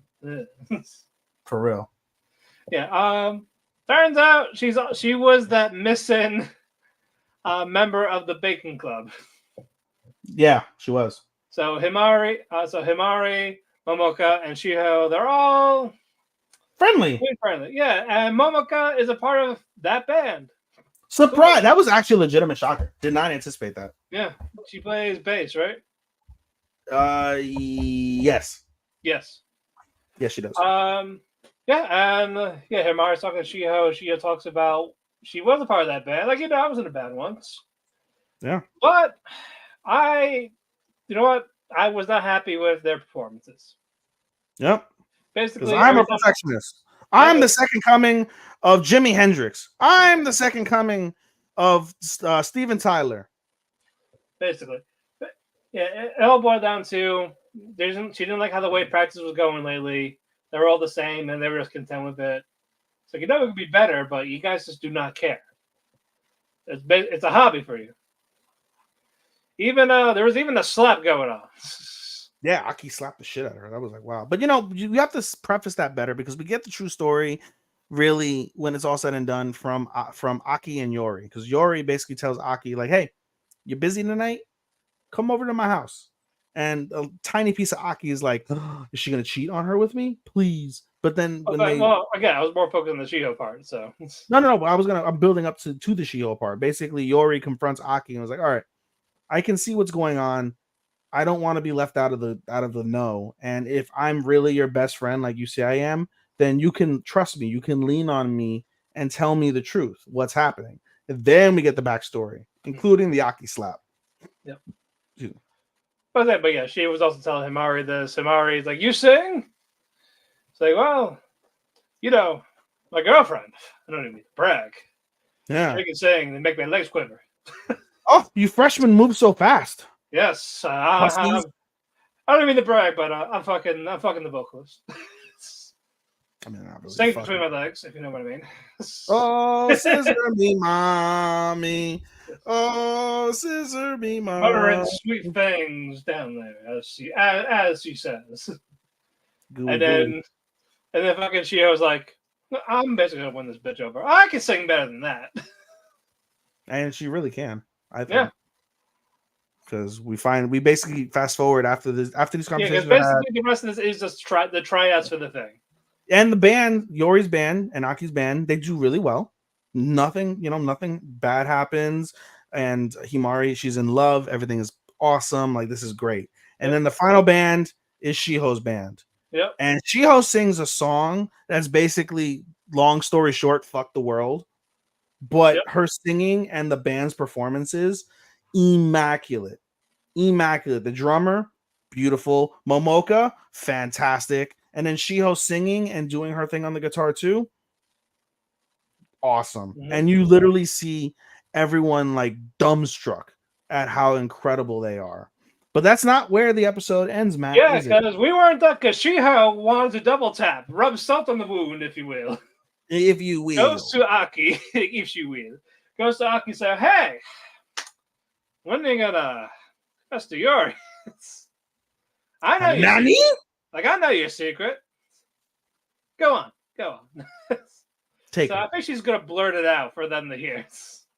It's gonna but I think the girls are in a really good place where it's not gonna cause that much consternation. If anything, the most consternation is gonna cause. I think Yori will want to talk to her about it. Yeah, Yori's gonna want to talk about it, but I think it's not gonna cause that big of a strain. If anything, it's really gonna make Shiho just look like a complete bitch to like the umpteenth degree in front of Yori and everybody, and there's going to be beef 100% between Yori and fucking Shiho for trying to interject in their lives and fucking split them up and all this shit. So that's what I anticipate may happen. No, I'm excited for it. Of course you are. Yes. Is that it for ROMs? Yeah. Actually, no. No, Duke of Death. Pretty solid. Pretty solid. We're in the past. Yay! Hooray! What'd you call it? I love how Rob's like, "Oh, you got guests? Is there a party?" He's like, "Rob, no, just don't go." Okay, have a good time. We're leaving through the magical portal that you see in front of you. Okay, have itarashai. All right, bring friends. But they split into, they go over the plan before they go into the past, and it's two. They're basically three strike groups that are people there. First strike group is the negotiation team: Bochan, Dalith, Walter, what's her face? No, damn it, blonde girl whose name I'm forgetting now. Alice. There we go. Fuck, I don't know where the fuck. Alice and Flea. Flea is there to protect them, right? In case magical spells happen. So he's there. And then the second team is the strike team. If the negotiations fail, all right, we're gonna take this bitch by force. And that's Ichi. What's his dick? Little Ron. What's his fuck? I forget his name now. The little fucker. What the fuck is this? Where is he? Fucker. The little fucker. Nico. Ichi, Nico, Cuff, Flea again, and I don't know whether it's Walter or somebody else is like a fifth. And then finally he brought the underclassmen with them, and the underclassmen are with Viola, and they're the absolute last line. If everybody's dead, give your heart for the cause. And yeah, basically just line up to die. Yeah, in essence. Just line up to die. In essence. And so they go into the past, and we see basically he goes straight into it because Sade is so like amazing. First Zane goes on his own again. Why? It didn't work the first fucking time. Why are you doing it? I love Ichi talking shit too, or I don't know if it was Ichi or somebody. It was just like, oh, well, if he didn't have magic. Oh no, it was Dalith. Dalith is like, oh, if he didn't have his magic, he'd be the first to die all the time. Yeah. And he finds fucking Sade again, and now she's like, "Ooh, you're the time guy. I want your magic. Give me." No. I'll make your wish come true. I'll make your wish come true. I'll give her the curses. Yeah, and all that. I laugh. He wished. He's like, "Oh, you're gonna give me an apron and nothing else." Cup only wearing an apron. Oh wait, you can't hear my thoughts, can you? And here's a contract. Sign it. Sign it. Sign it. Sign it. Sign it. Yep. Chases him around. Doesn't want it. Surprise! There's everyone there. Like, and then fucking Bocha's like, "Hey, be my friend." That was dumb. Like, why the fuck would I do that? Yeah, I was like, they try to talk legit. They try to talk legit. It's never too late. It's never too late. They try to talk no. Even though you're dead, in the current timeline, you're dead. No, but their words, even though it's kind of stupid, but their words kind of do make an impact because basically they're like, listen, mostly Alice, you're gonna die, and we want to save you, and we want you to break our curses. And Alice is like, we understand your pain, we understand that you lost Victor, and you want to be with him, but think of the greater good, things of that nature. But Sade is blind by just rage and depression and heartbreak, and she doesn't give a fuck about none of them. Only thing she gives a fuck about is Zane's time magic. Specifically, in her mind, she says, I want his magic so I can go back in time and be with Victor and just be with him. Every time he dies, go back in time, go back in time, go back in time. That's her only objective is to be with Victor. But as they separate, basically, Sade calls out that timeline's Dalith, and is like, "Hey, who's abused, insecure, all of this." It's like, you stop them. If you can get past her, fine, you can find me, but you won't. If she wins, then you guys go back.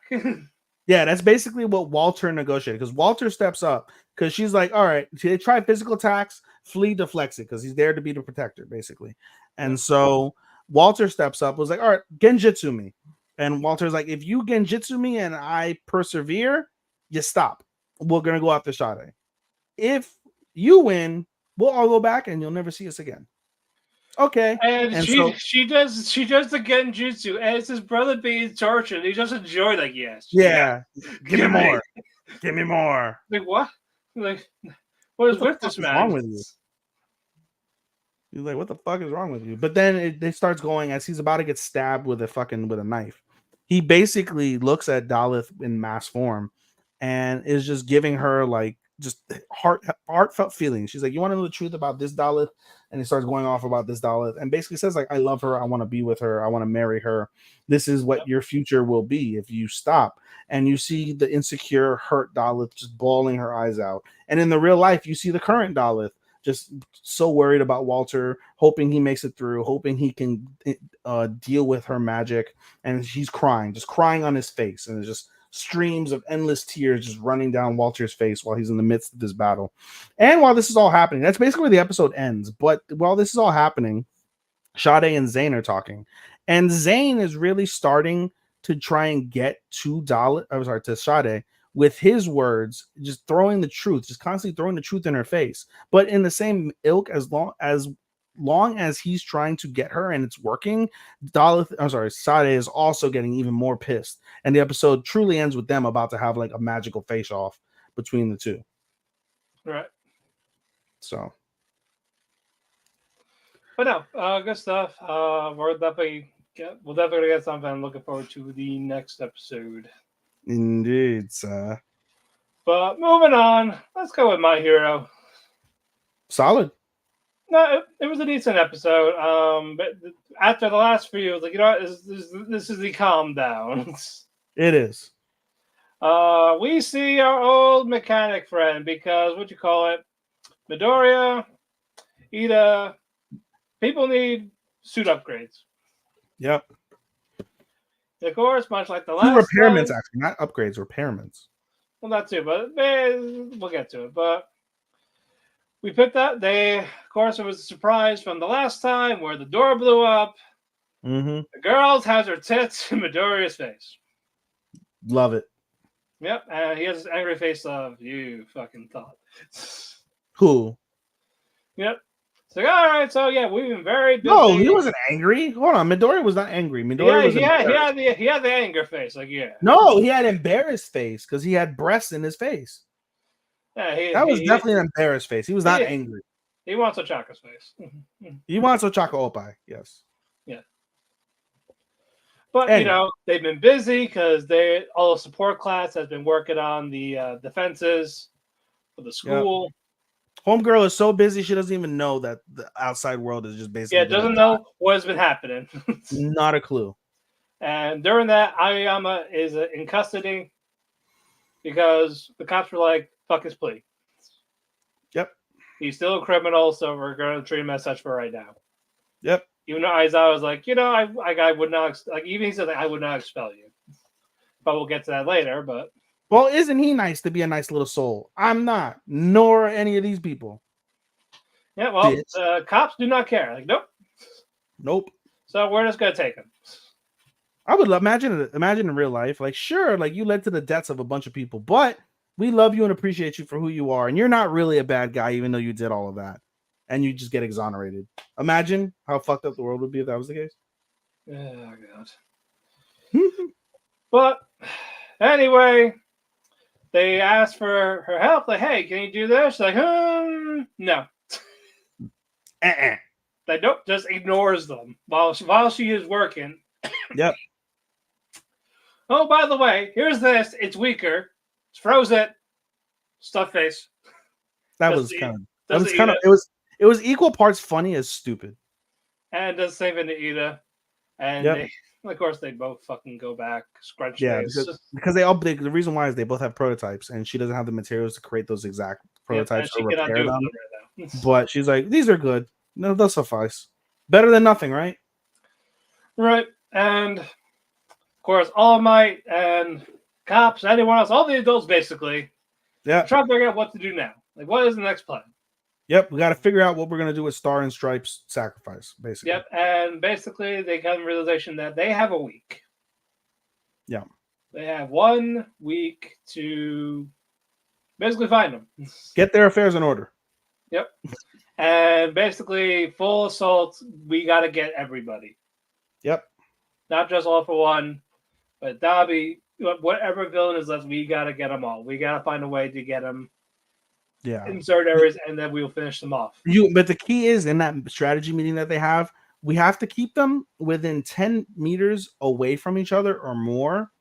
And we have to first take care of Dabi. Because if Dabi's at the front, we're all gonna burn to crisps. We're done, right? Yeah.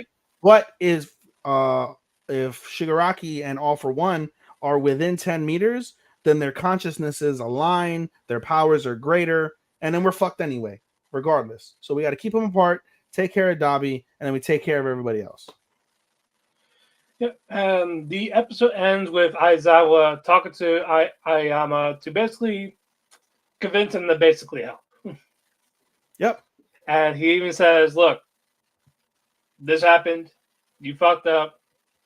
And even when this is over, I can't guarantee you'll actually be in school. But you're not going to die. Like, you're not going to die. From us. Let's rephrase that. You may not die from us. All for one, they kill you. Yeah, because we don't know if he has basically a detonator like the other guy. No. They did confirm it before that talk that he was clear. Okay. But basically, we'll protect your parents. But you just have to, if you really feel bad about what you've done, you will help us. Yeah. And we will talk to the authorities to see what we could actually do for this. So, what's your answer? I want to be a hero too. I want to twinkle on them. I want to twinkle on everybody. Yes. With my stupid belly button laser. Man, All for One fucked him. You want one? All right. What's the shittiest one I have? Naval laser? I'll never use that. He should have killed for him. If he kills for him, he's going to give a better quirk. For real, right? Unless he's just using it poorly. Or the fact that it's not actually, I don't know. But either way. No, well, he mentioned in the story, in the backstory that he had, he mentioned that the quirk wasn't good for his body. It wasn't compatible for his body, but it was a quirk nonetheless.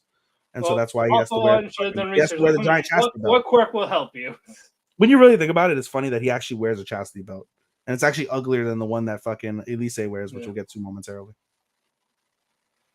All right. Move on. Do you remember Mysterious Disappearances? Because it's been over a week since I saw it. Mysterious Disappearances? Yeah. Yeah, I do. Okay, cool. It's the culmination of the battle. And it's actually a really good episode. Basically, we see the girls running around, can't figure out what's next. And then, what's it called? You see... what's her face? Ogawa. She shows up, helps the girls, but they can't escape. And then Ogawa plays the adult, the real adult in the scenario, and basically tells the truth. Like, listen, homegirl's dead. If you go out there, you're gonna die, right? Because basically her body was like, no, that's my friend. Yep, and Shizuku, who's in mourning, she's in shock. And she's like, thanks for all your help, guys. I'll see you in another life. And I'll try not to torment you. And so she goes out there. They're pleading with her. She locks the door. They're pleading with her. They end up trying to bust the door down with a fire extinguisher. Fire extinguishers. That should have been a thing for this last week, huh? Yeah. But nonetheless, try to bust down the door with a fire extinguisher. Can't do it. And basically, Shizuka goes out. And she goes out, and it's a magnificent, absolutely magnificent scene with the world around her. She's entered a new world, and she basically feels her friend there. And there's a single chair on the roof. She goes on the roof. Her friend cuts her hair. They talk about their feelings, their love for each other as friends. And then by the time, what's her face? By the time Ogawa and I forget her name, the little girl, Oto.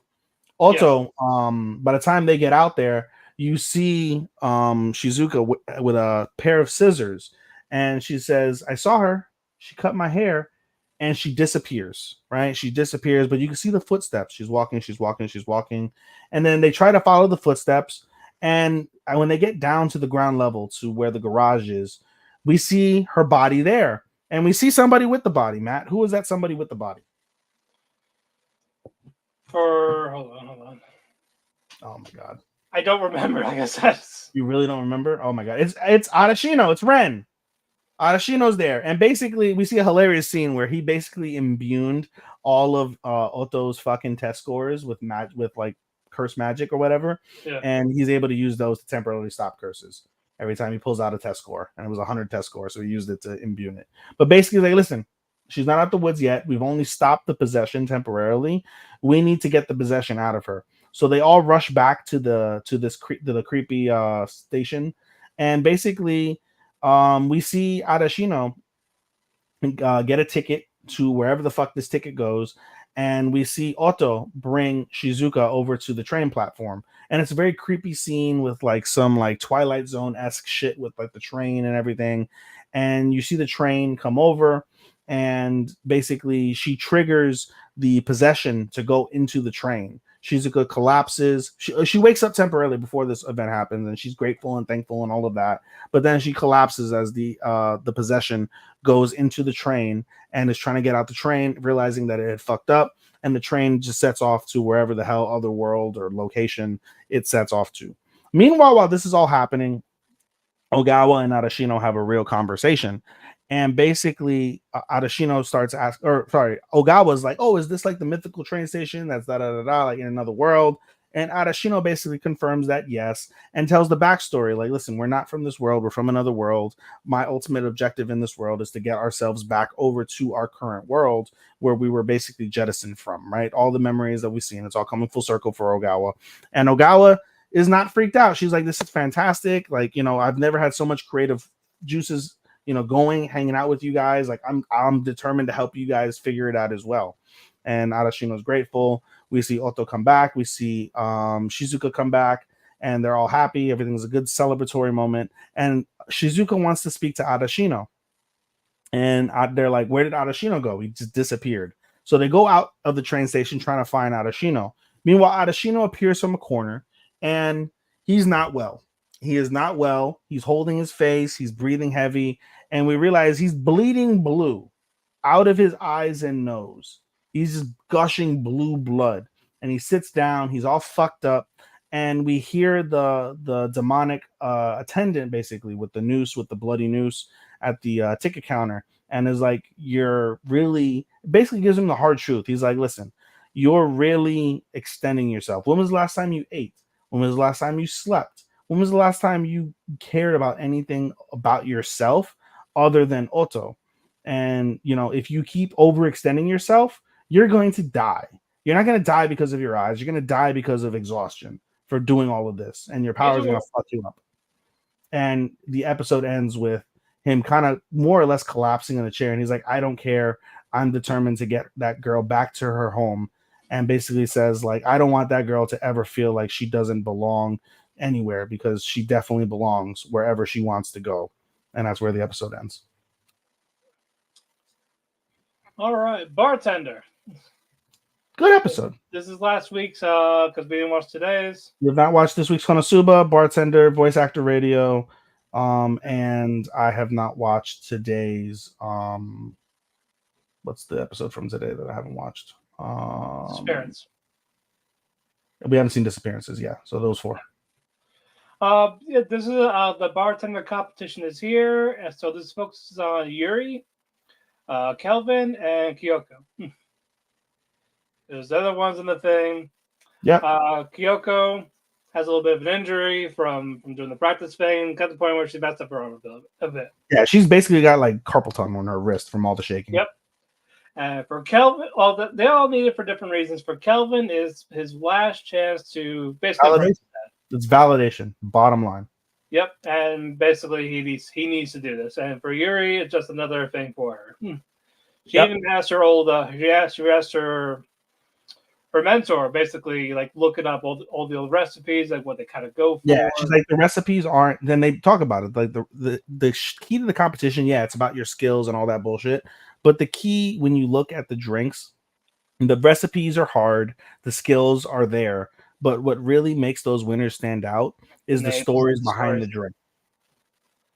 The stories and the name. That is what it is at the end of the day. And they go through those rounds pretty quick. The all 3 are doing well. Yep. They made it to the finals. Yep. And there's some randos there, but the focus is on those 3. Yeah, that's what I'm saying. That's what I'm getting at. Yeah. So Yuri is first. So they have to make 5 drinks. Tell the name of the drink and what's the story. No, it's not. Rephrase that. They have to make a single drink, but they have to make it for 5 people. 5 glasses of the same drink. I was saying it's the judges. So no, well, you said 5 drinks. I'm thinking you can consternate that as 5 different drinks. Okay, so I was saying you gotta make one drink for 5 judges, and they all get basically 5 servings of that drink. Yep, and they taste it and all the jazz. Yeah, We don't see them drink it. They just No. presented it, and what's the deal of it? Yeah. For Yuri, makes a nice blue drink. flawless. Yep, talks about its roots for Okinawa, Yep, and that's why she had these concoctions. Sure, great. yeah, yeah, Kyoko's next. yeah, She gets nervous. yeah.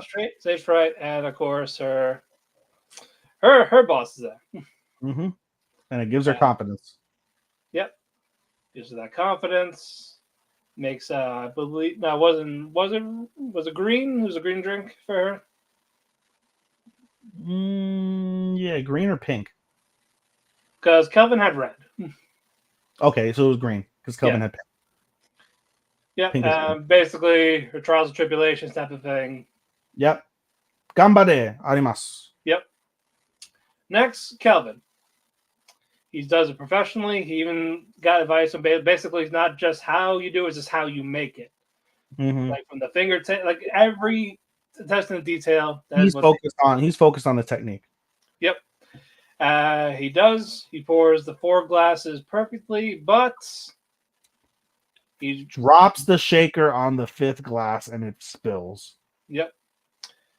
He freaks out a little bit, but he calms down. He has a different idea. Yep.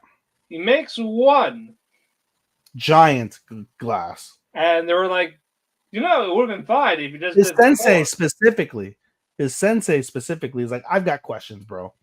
It's like, hold on. Why what? did you make 5? You could have made 4. You would have gotten points, but why is there 1 glass? Basically, one is about his country of Singapore, and he had the one flower on it. Yep. But this time he wanted to do another one. Well, wait, why you wrote one the thing? Why'd you change it? And he wants to do it for his time in Japan, for thanking him for making him want to be this bartender. Yeah. Basically, he made this drink for basically. He said, but he even says like to go even deeper than that. He actually does admit he's like, I got in this to be self-serving. I wanted praise, acknowledgement. That's all. Basically, he made one drink because he is aimed for one person, his dad. Yeah. He doesn't win clearly, but Yuri won, by the way. yes, flawless. Yep, and Calvin got a call. Sorry, or a text. He got a text. Yep, and his eyes open, and we don't know what happened to the text until the end. Because he also sent the dad the live stream before that. Yep, he wanted his dad to look at it. Who got the job? Who got the new job? Kyoko got the job. Yep, and she was talking to her old manager one more time. Basically, have I made you happy since I got here? Yeah. And he says yes. Yeah. And with Taizo, the grandfather of who's trying to run the bar, he talks to Mr. Perfect. Yep. And he's like, so are you actually getting close to getting Ryu? Like, no, it might be, but he's taking his sweet ass time, basically. Yeah. And the episode ends with Ryu looks like it was a construction or an empty space. Yeah, an empty space. And by the way, we find out about Chen. It didn't matter. Chen still went to Singapore. Yeah. he's gone. But they said presumably his dad's gonna let him be a bartender in Singapore. Yep, we'll find out. I'm sure we'll see him again. Probably. But this was nice. This is just, out of all of the shows, looking at them, this is truly the literal, and I'll get into it more when we get into our top 13, because it's in my 13. This is unequivocally the most slice of life, I think, of the season. This is literally, I mean, I can't speak to other shows that I'm not watching that you may be, but for me, this is literal slice of life. Oh no, I would probably give it slice of life. Yeah, what else can you say? And we'll get into it more as we go along. Well, what can we say about this man, Lawrence? Oh no, Lawrence! Crafto. This was painful. Very. This was cringe. Yep. This is the first cringe episode of Spice and Wolf. But we'll say first we got cute banter between Holo and Lawrence. You know what? They flirt, they banter. Surprise. No surprise. unfortunately, also they're kind of filing for bankruptcy. They're fucked because apparently they get to the whole rigmarole happens. And this is the foreshadowing. We gets the letter, and from the other trading company, from his like father-like figure, and he's like, "Have you been to the company yet?" And they're like, "No." He's like, "Is there something going on?" He's like, "You'll see, kid." He gets there, and they talk about the barter, and he's like, "Is that armor?" And they're like, "Yeah, armor." And he's like, "Did you hear that they canceled the expedition until the spring?" And he's like, "Huh?" And he's like, "Yeah, armor is worthless. You can take a dump, and that might be worth more than the armor that you have." Yep. So this is where Lawrence learned a hard lesson of never put all your eggs in one basket.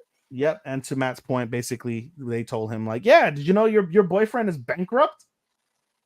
And just the what was so hurtful was the sheer look of like shock and disgust. Like, you could tell like if they would have like written in the story that for him to just vomit right there on the floor, it would have made total sense because that's the type of look that he had on his face.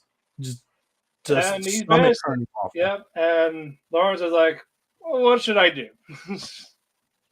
I'm gonna become a beggar. Yep. It's like, well, you can kill yourself.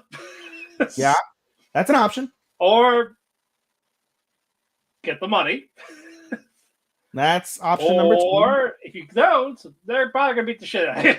By the way, he has 2 days to come up with a king's ransom of money. Yeah. Also, if they said you were Hollow's wife, I would say divorce her. Yeah, because you're going to be going to a penal colony for the next decade to make up for that. That gold. I think they said like 1 year of digging equivalates like 1 piece of gold or something like that, and he owes 48. Yep. So, chop chop. And so the rest of this episode was basically reassuring Hollow, like, it's gonna be okay. I'll figure it out. People owe me favors. Why not? And he becomes a beggar. And they do not have the money for him. And he gets to the last man. He asked, like, I swear to God, like 10 people. They all told him to fuck off. And he got to the point where they were catching on, like, hey, we told friends about it. You were coming. Yeah. And he speaks to a guy who's like, who's there, who's like one of his friends. And he's like, he's like, they told me you were coming. He's like, I care about you. I want to give you sympathy. I want to help you. If you came to me first, I probably would have helped you.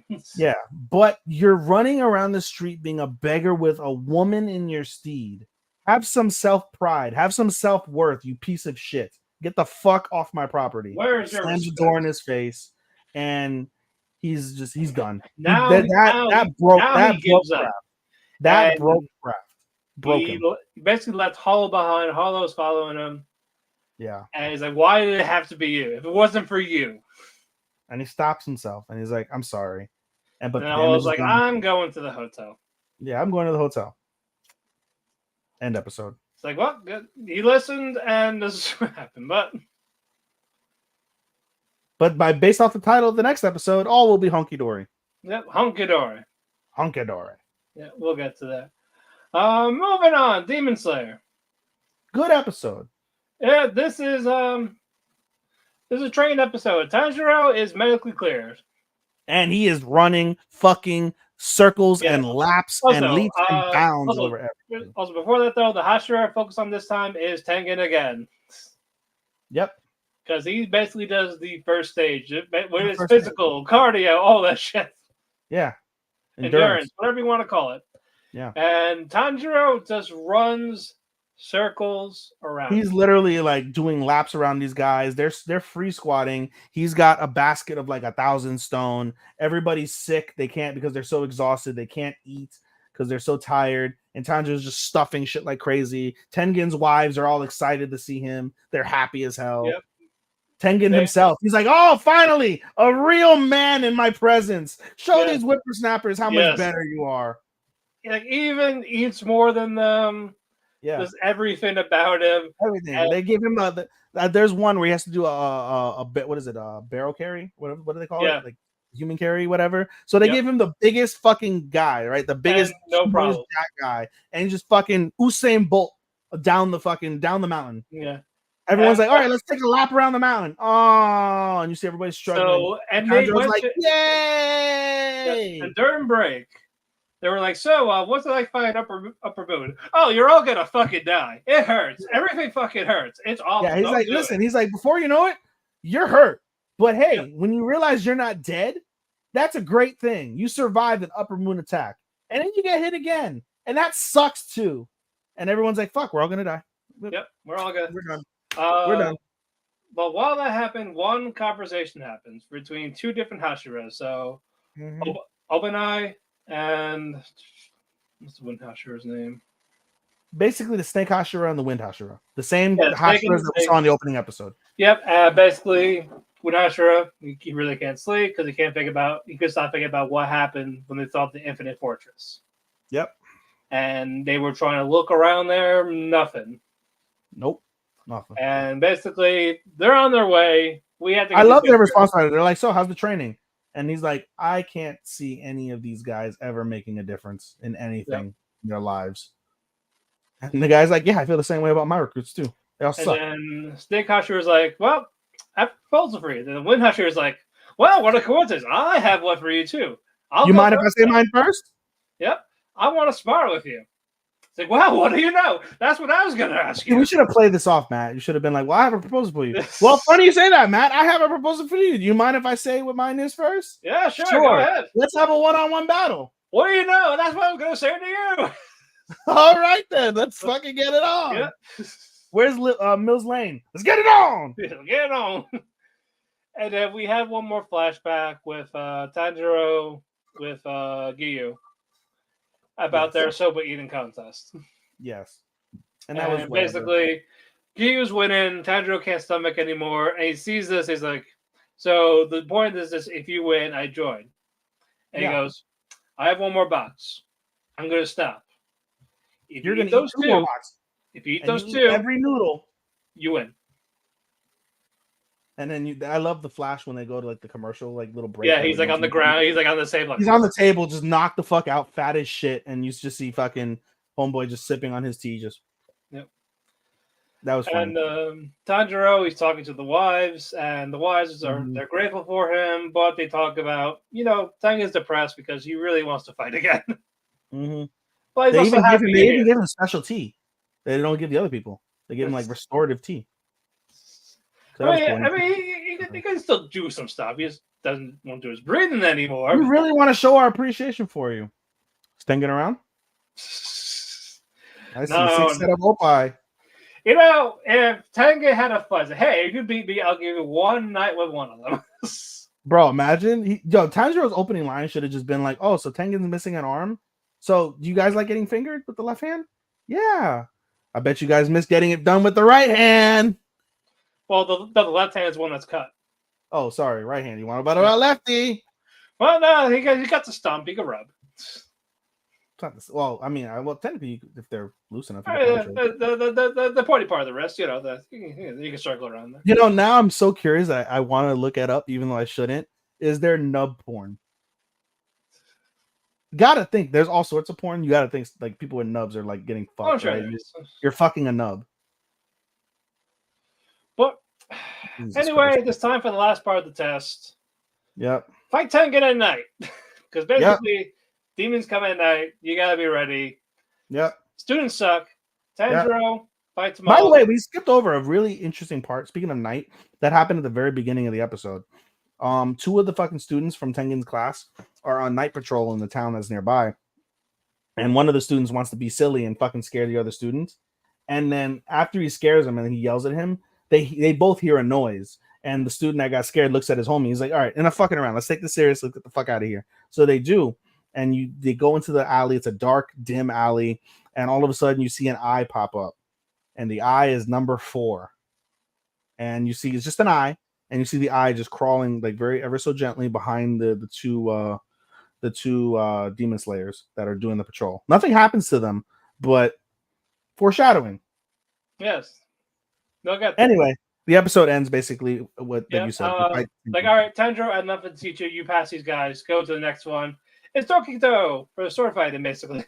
Yeah, and I love their reactions. They're like, this is what 2 fucking Hashira level Hashira like demon slayers are fighting because they're all in shock seeing Tanjiro just fucking do and fucking Tengen's getting a hard on fighting Tanjiro. He's like, this is what I was missing. He misses this. I get He it. misses it so He bad. really wants to fight again. No, because he literally has Tanjiro doing. He's like, all right. He's like, all of you guys attack me. Tanjiro, your job is to make sure that I don't kill them. And he fails miserably at first. And then Tanjiro takes over. But then it's really cool because Tanjiro's battle and his effort galvanizes the students. And then they all join in. And fucking what's Tengen gets even more of a hard on. He's like, yes, you guys are showing heart and balls and gusto. Take me all on. Yeah. And then at the end, the battle's all over. The sunrise is coming up. Everybody's just fucking dead tired, bruised, muddy, dirty. Tanjiro's the only one that's not breathing hard compared to everybody. And then it's like, all right, you're good. You can go. Yeah. And they basically talk about like, and it kind of opens up Tengen's eyes, but it's really negative, which is kind of a downer. Basically, Tengen's trying to boost them, give them like a booster morale. And then you have like the same student who's like kind of been the focus. He's always been like the negative Nancy of the group. And he's like, we're dead. We're all doomed. We're never going to be you. We're never going to be as great as you or Tanjiro. Like, what the fuck is the point? And then Tengen gives them like why the fuck are you here? Basically type of spiel in a nice way, you know, trying to. But no, that's the thing though. It made them motivated. Like they want to fight. Sure. Like, yeah. Yeah, I did. So you know what? We suck. Like you know what? We suck. But you know what? After seeing Tanjiro fight, we want to be like him. So. There you go. I want to be like Mike. I want to be like Tanjiro. All right, next up, the return of Mushoku Tensei. Good episode. The Labyrinth arc is here. Basically, picking up where he left off. Rudy makes his choice. He gets a black horse. That's his choice.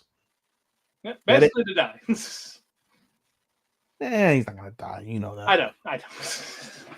Someone does though. Yeah, we'll someone get that does. at the end of the season. Yeah, well, yeah.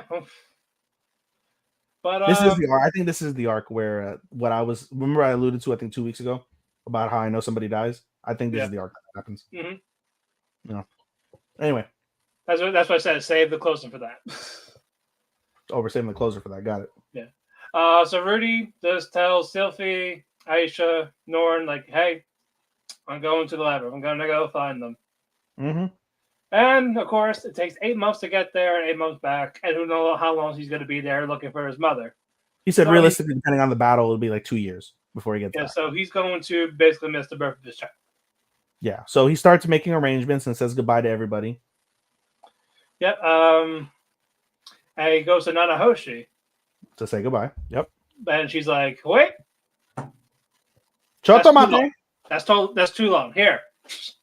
These are their big magical stones for teleportation. You do that, you can go there. There's one for where you gotta go. You just gotta go here. It takes you about a week. But if you get all this, He said literally no, it's like literally it takes a week to get to the stone. It takes a month from the stone to get to where you need.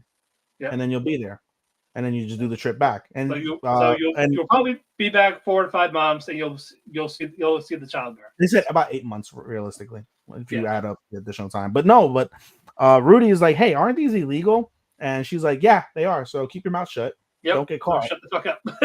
Yeah. And you didn't get this from me. So good luck. See you soon. Yep. And Grandma, Eleanise, she's talking to her boyfriend, Cliff. Cliff. And then Cliff's like, do you need me to do the thing to suppress? Because also her and Rudy were talking like, so Cliff's not coming with me. I'm not going to fuck you. We're not going to fuck. Good. I don't want to fuck you either. Because I don't want to fuck you because I hate your father. Yeah. Well, what happened? You don't want to know.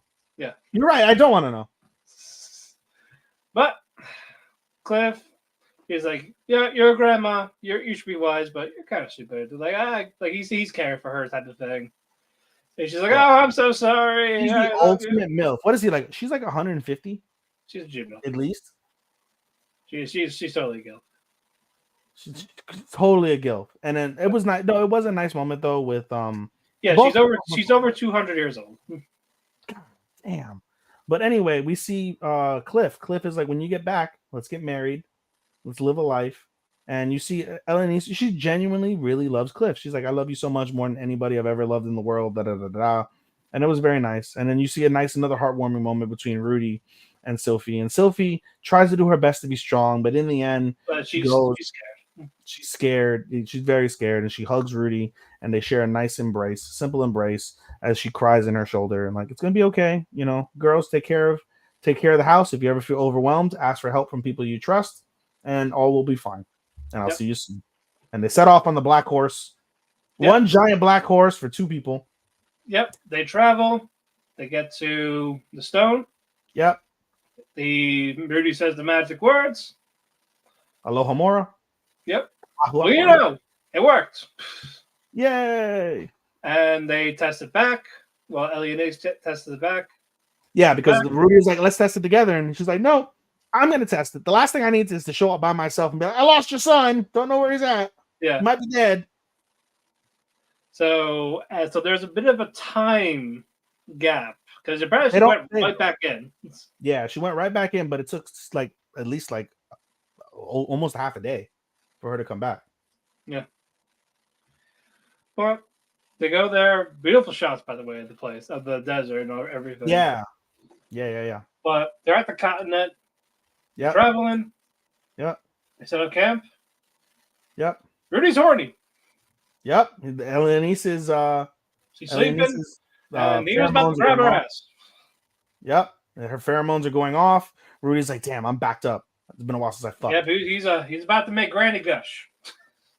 That sounds so gross. Do you say these things with Grandma and Grandpa? Yes. Granny gush.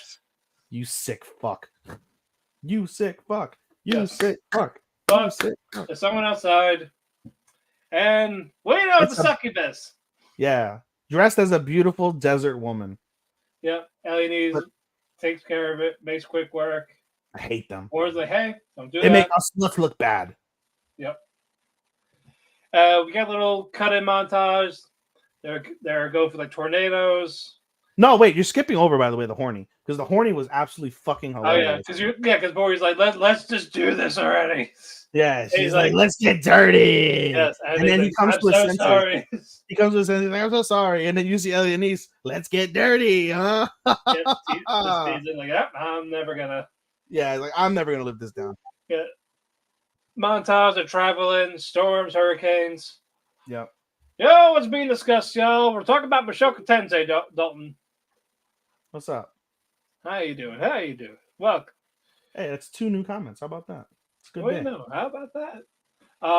But during this, Rudy's talking about ladies about, hey, so how do you know my father? Well, see, young adventurer, even I knew your mother when we were kids.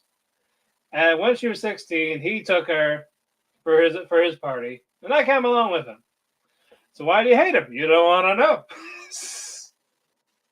Like, what if you made amends? Like, nah, it's not gonna happen. Imagine. That's not what I talked to. He really wanted to talk to you. Pause that. Do we ever find out the story? Depends. Depends on how they do the web or the light novel. Okay. Is it really scandalous? Paul's he's a whore. I know that. Yeah. Do you want to know? No, I'm not gonna say that. Okay. It's about what the mother did, but I don't think they'll talk about it or show it. Oh. How she won Paul over, my crackies. Oh, that sloppy toppy. The sloppy toppy was better. Yeah. Hey, but I mean, bro, she's a grandma. She's 16. I'll tell you a story real quick, unrelated to this. I'll tell you a quick story. My nephew, God bless my nephew. My nephew was talking about fucking some whores, right? He's got a girlfriend at the time. I'm like, bad idea to cheat. He's like, oh, but I really want to fuck. Like, I really want to fuck this Japanese girl because he went to Japan. And I'm like, bro, I was like, do you realize the situation you're in? I was like, you're 18. You've got a 17-year-old girlfriend. Legal, no problem. Everything's good from that perspective. They all know each other. But I'm like, bro, you have like the perfect pussy. You took her virginity, right? I don't think you need to say that about it. No, but I'm talking about for that age, right? I was like, it's untouched. Like, it's yours. You're the only one that's ever touched it, right? That's phenomenal, right? And you want to go and fuck like a whore that's been like her 5th customer in the last 2 days? Like, where does the math add? The math don't add, bro. My goodness. And he understood. Yes. He understood. I'm like, yeah, exactly. But anyway, they arrived. Next episode. Moving on, we got 3 more. Konosuba. We got nub porn. We got 17-year-old fucking. And now we got people being tied up with and having ice cubes on their lips. Yo. Yes, Konosuba. Great episode. And Kazuma. I was telling my nephew the same thing today. I was like, yo, this season is S tier. And he's like, I like season 2 more. And I was like, no, it's way better. And he's like, I'm only on episode 3. I was like, it gets better. Trust me. Kazuma, awkward. They're wining and dining. They call the chef. And they were trying to sound so fucking sophisticated. I bet you've done this with this type of water from the Appalachian Mountains and everything. Like, no, that's just. And I love how I love how the ensemble, they found an American guy to speak American Japanese. Yeah. It just sounds so atrocious that it's hilarious. Arigato gozaimasu. Yes, and Mochiron desuka. Yeah, the chef's like, no, it's just this simple ingredient, all this, and then the long pause with Kazuma. That and then the same thing, and then we get to Aqua. I bet you used the most expensive one. No, we used cheap shit. Yeah. I thought they were gonna murder him. Well, the long pauses always make me laugh because the first time that it happened this season, I'm like, did my shit freeze? Like, what's going on? I paused it. I'm like, why is it not going? Why is it not going? And then they start talking again. I'm like, wow. So now every time it does it, it's even funnier. Yeah, so I thought they were going to murder this guy. But instead, they give him 3 stars. Yep, and they give him a change. That was also hilarious. They're like, here's your gold coins. Keep the change. It's our thank you for being such an amazing service. And the chef is like, well, this comes out to exact change, but thank you so much. I appreciate it, and I hope you come again. I hope to earn your 4 stars. Again. What? And they go check out Megumin in Darkness. Like, where? And Megumin has Darkness tied up in like a sleeping bag or some shit. Mm-hmm. Put an ice cube on. Oh, you're a bad girl, aren't you? I will not give in. And they just quickly close the door. Like, it's not what it looks like. It's not what it looks like. No, you guys can fuck. It's okay. We'll even leave the room. And I was like, we'll give you a blessing. And it turns out that Darkness was training for the endurance test while she is moaning and spinning around in that sleeping bag. And then Kazuma's like, so, you're immobile. Mm-hmm. This reminds me of the time that happened quite recently. And then Darkness is like, oh, no. No, you're not with us. It's like, I'm sorry. And we get the cut for the credits for that. And with Kazuma, Darkness, they go see Veneer. Yes. Because Darkness wants some. Yes. She wants to be useful. Yes. Like, very useful. Mm-hmm.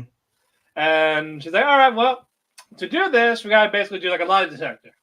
Yeah. By the way, you were forgetting the fact that they got a big profit from helping him, Veneer, in the shop earlier in the season. Yeah. So they get another giant fucking bag of gold. I cannot wait for it to be in depth again. Yeah, for them to be back. I mean, they already almost were when fucking what's-her-face bought a fucking dragon egg. Oh, we haven't gotten to that, have we? For what? Oh, we're getting to that now, actually. But actually, no, we can get to it because that's before the fortune telling. So we see they're in the shop, whatever, they're enjoying themselves, and Aqua's in a corner by herself, loving on an egg. And everyone's like, "What is that?" And they're like, "Oh, well, I had a random guy come over, and he's like, yeah, I got a special thing for you, and I'll give it to you for the price of everything you have in your pocket right now." And they're like, "You didn't give it to him, did you?" They're like, "Yeah." They're like, "What is it?" "It's a dragon egg." She bought a fucking dragon egg. And they're like, "Wait, doesn't that cost like several hundred gold?" And they're like, "Yeah, but I got it for like 30. And then by the way, they were racist. They're like, "I want a white dragon." And then when she went over to what's her face, I forgot her name, the girl from the shop. Oh my god, what's her name? Fuck, I'm forgetting it. Wiz? Wiz, yes, Wiz. Wiz She's like, no, I didn't want to leave it with Wiz. She's gonna turn it into a black dragon. I don't want a black dragon. And I'm like, wow, that's racist. What the fuck? Okay. Fucking black stereotypes apparently in Konosuba now.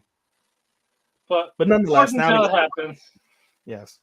And as Darkness questions, hey, do not lie about any of these. Okay. Do you want it for this? He's like, yes. You're lying. No. But I say you were saying this about me last time when we were. Bro, it was just so great. He asked like a series of questions. They progressively got more and more and more embarrassing. And then she's like, do I really need to answer these questions for the test? She's like, no, I just wanted to ask you those questions in general. Yeah. So like, and she literally lunged that fucking veneer. Like, I'm gonna fucking kill you, you bastard. It was fucking great. But then we really get to the fortune telling. Because the whole reason of the fortune telling happened is Veneer says you have the stench of a stench of death on you. And so then she does the test and she's like, yeah, you really do have the shadow of death on you. She's like, listen. She's like, your father is and your country is in grave danger, but you should not go because then you will bring calamity and destruction to everyone around you for going. And it's like, she's dead serious. And so Darkness is like, all right, well, I'm going to get some air and I'll be back. And in my head, I'm thinking like, okay, well, she's just going to fuck off. She's going to fuck off and she's going to go over immediately to the town. But no, she doesn't. And she starts acting really weird. Keep in mind that the party in this season alone have gotten 2 giant bags of gold. They're set for a while. They don't need to do any hunting. And for Darkness comes one day for years. And Darkness comes and is like, hey, look, let's go kill this giant fucking dragon hydra that's got this huge bounty on it. And Kazuma's like, dude, do you not see our bank account? Like, we're fucking rolling in money. We don't need to do anything. And she's like, no, please, I want to do it. Please, I want to do it. Please, I want to do it. And then we see her fucking pull out the puppy eyes. No, I actually, before that, was fucking hilarious. She's like really trying to be sincere in all this. Yeah. And she really like don't make me beg. Yeah. And she's like, he's like, you really got really good at the crocodile tears. Yeah, that was fucking funny. But before that, she's like, all right, well, if you do this for me, I'll and fucking Kazuma's like, oh, what are you gonna do for me, please? And in my head, I was waiting for it to hear the unzipper sound. I was waiting to hear that sound, but he's like, I'll give you a kiss on the cheek. And then he looks at her, he's like, fuck you. Like, you want to risk your life for a kiss on the cheek?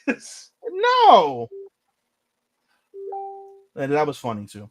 Yeah. I'm waiting till they go like they're never gonna go X-rated, but I was hoping they'd be like, this is the minimum for this minimum Paizuri minimum. No, but it's not gonna happen though. I know. Anyway, so they eventually, they convinced Kazuma with the crocodile teals. Another episode where they dragged Aqua out, and he's swimming in the water, purifying it. And they're like, I don't think it's really doing anything, but it is. It is because hydras apparently like to live in murky, dirty water, and if you purify it, it aggravates them. So, and Kazuma was trying to get Aqua to basically come back, like, nope, you're gonna die if you don't. But she was dead asleep swimming in the lake. And then she isn't asleep anymore. And she's like, Kazuma, save me! Everybody save me! I'm on top of the Hydra! And so the issue is that, they can kill the Hydra with Megumin's explosion, but they don't want to kill Aqua in the process. I mean, they could. They could, I know. I was thinking that too. But this basically ends with Kazuma in shock. Megumin's like she doesn't know what to do, and you see Darkness is the final piece, and Darkness is just looking at this in horror, thinking like, "Oh shit, the premonition came to life. I'm bringing misfortune to my party," and that's where the episode ends as of today. All righty, you ready for the co-main? Yeah, I am. Many sides of voice actor radio. I did not like. I know this. You are in the minorities. You know what? I hope this drops in the anime ratings this weekend, so then I could be like, oh, I'm not the only one that thought that this episode sucked because it dropped.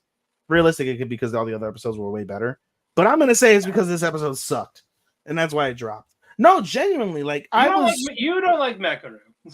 I don't. Nope, I don't at all. But Yeah, I understand the principle of how you may feel that this episode is very endearing to her. I just don't like it. Okay, you don't like a girl that's mean. Nope. Especially I don't mind a girl that's mean. She's just so damn bitchy about it. Like the way she expresses herself is atrocious. Atrocious. well, good. One's professional. These two just did not get it. As a voice actor, it's frustrating. Meh. Especially with how that culture is in Japan. And now we're gonna get into the culture at the end of this episode. We're gonna get to it. Part of the main event too. We're gonna get into that. I'm gonna get into that. Yeah, we'll get them. We'll get there. So basically, Mekaru gives our two girls a scolding, and then fucking Yasumi she's getting sick of it. Like, what the fuck? I would too. Yep. You can't get mad forever. Like, well, watch me, bitch. Yep. But she's secretly a fan. No, you shouldn't lead with that. You should lead Well, with they do the meet and greet. Yeah, And there's an overzealous fan that's there. Yeah, there's an assessed fan. There's plenty of those. Yep. But basically shakes each one of their hand and just goes on like just mouth vomit, just Love like your work. Sorry. Just I'm like, upset. Yeah. She even says, "I'm upset. You guys aren't your characters anymore."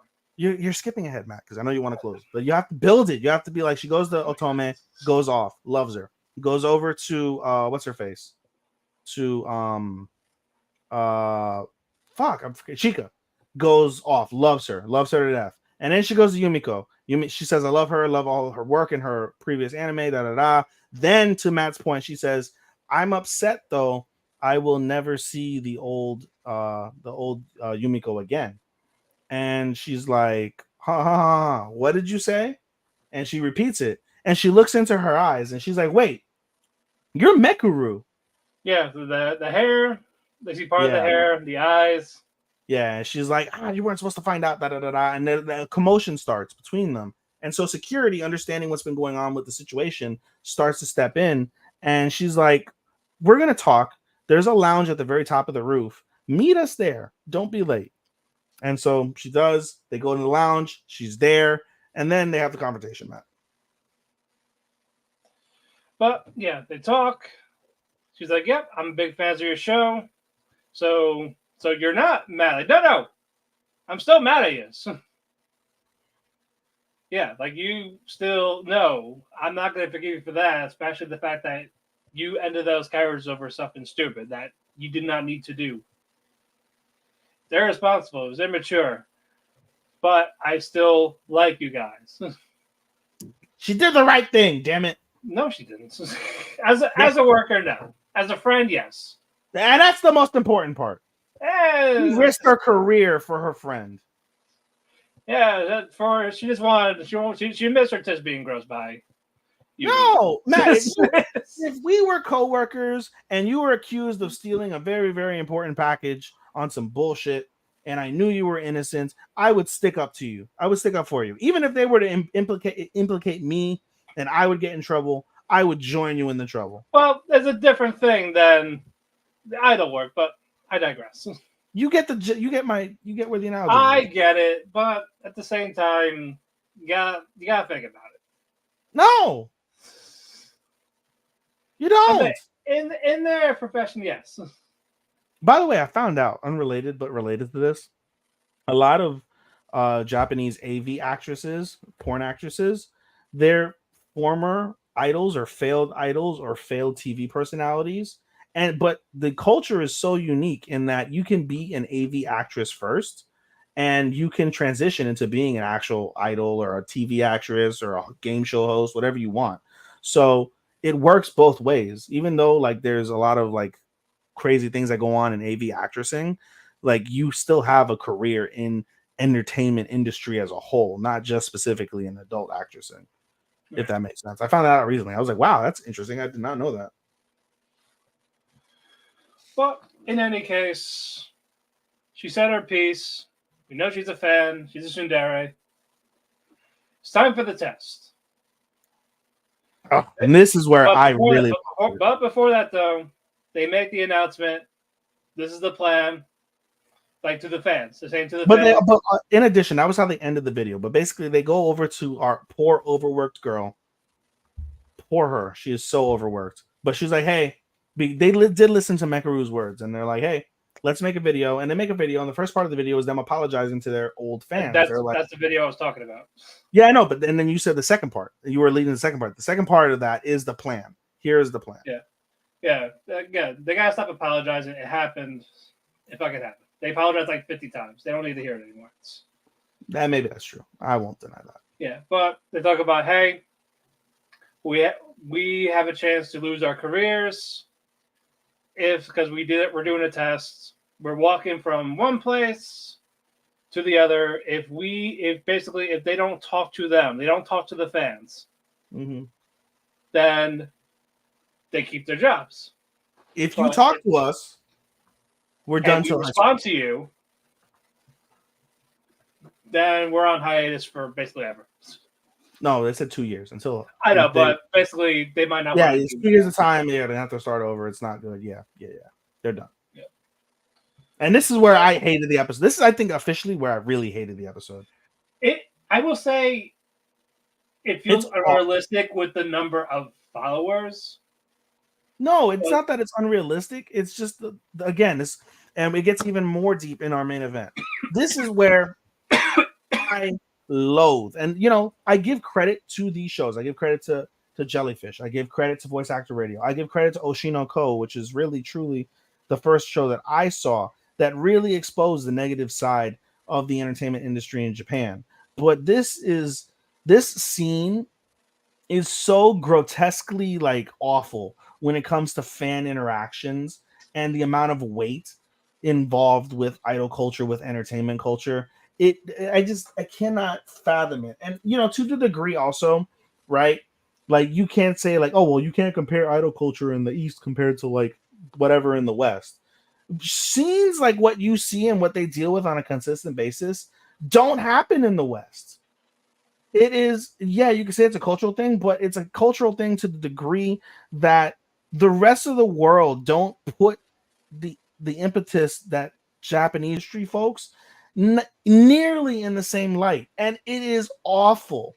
It is toxic. It is disgusting. It is just truly abhorrent how certain fans react, feel about their idols, and it's just, that shit is just so awful. This was so cringe. Matt, when I watched this episode, this is really the part that I hated this episode. This was so disgustingly cringe to me, having to deal with these fucking creeping people. All these people looking at them, right? And then you get the assholes that want to talk to them. I'm going to give them a piece of my mind. I'm going to ruin you. What? Yeah, and normally that wouldn't matter, but they understand the stakes. So now you're with a Sophie's Choice. I gave them my choice, but now you ruin them. But you were fans. Well, I'm not a fan. But what about the other 50 or 100,000 people that love that? And you're going to, with your one fucking opinion that no one gives a fuck about, you're going to ruin these girls' careers. You're going to ruin all the other fans that are decent fans. This was atrocious. I was cringing. I was mad. I was so mad, dude, looking at this. And when you think about it from wrestling perspective, if a show or an event or some sort of entertainment piece can make you feel strong feelings one way or the other, that's a good thing, right? But I hated it. I hated this, bro. This was, and Starman said this is the best episode of the season. He lives on the drama and the suspense and all the bullshit, petty bullshit that happens. That's his alleyway. Good for him. God bless you. I fucking loathe it. I loathe it, dude. I hate it. I love this episode. You hated it. I hated it. And it was not even the Mekaru piece. I could get over the Mekaru piece if there was something nice and cutesy, or maybe something that isn't nearly as overly dramatic as what this was. This was fucking shit. The only thing that made it better was the end. And even then, I was so pissed off about it, I didn't give a fuck. I didn't give a fuck about the end. Not one fuck. Not half a fuck. Not a gram of fucks. I didn't give any of them. I was so upset with this shit. Finish up what the fuck I'm talking about. Basically, they're walking. There's thousands of fans, hundreds of fans from their house There's No, like a from the school. line. From the school. Yeah, well, whatever. It doesn't matter. It matters. That definitely matters from my house to a school. But they're being followed. They're being followed. Yes. It doesn't fucking matter where it starts. Oh yeah, it's a whole procession of creepers. Yes, they're everywhere. It's like forming a line. It's like a death sentence. It's like Cersei with the shame.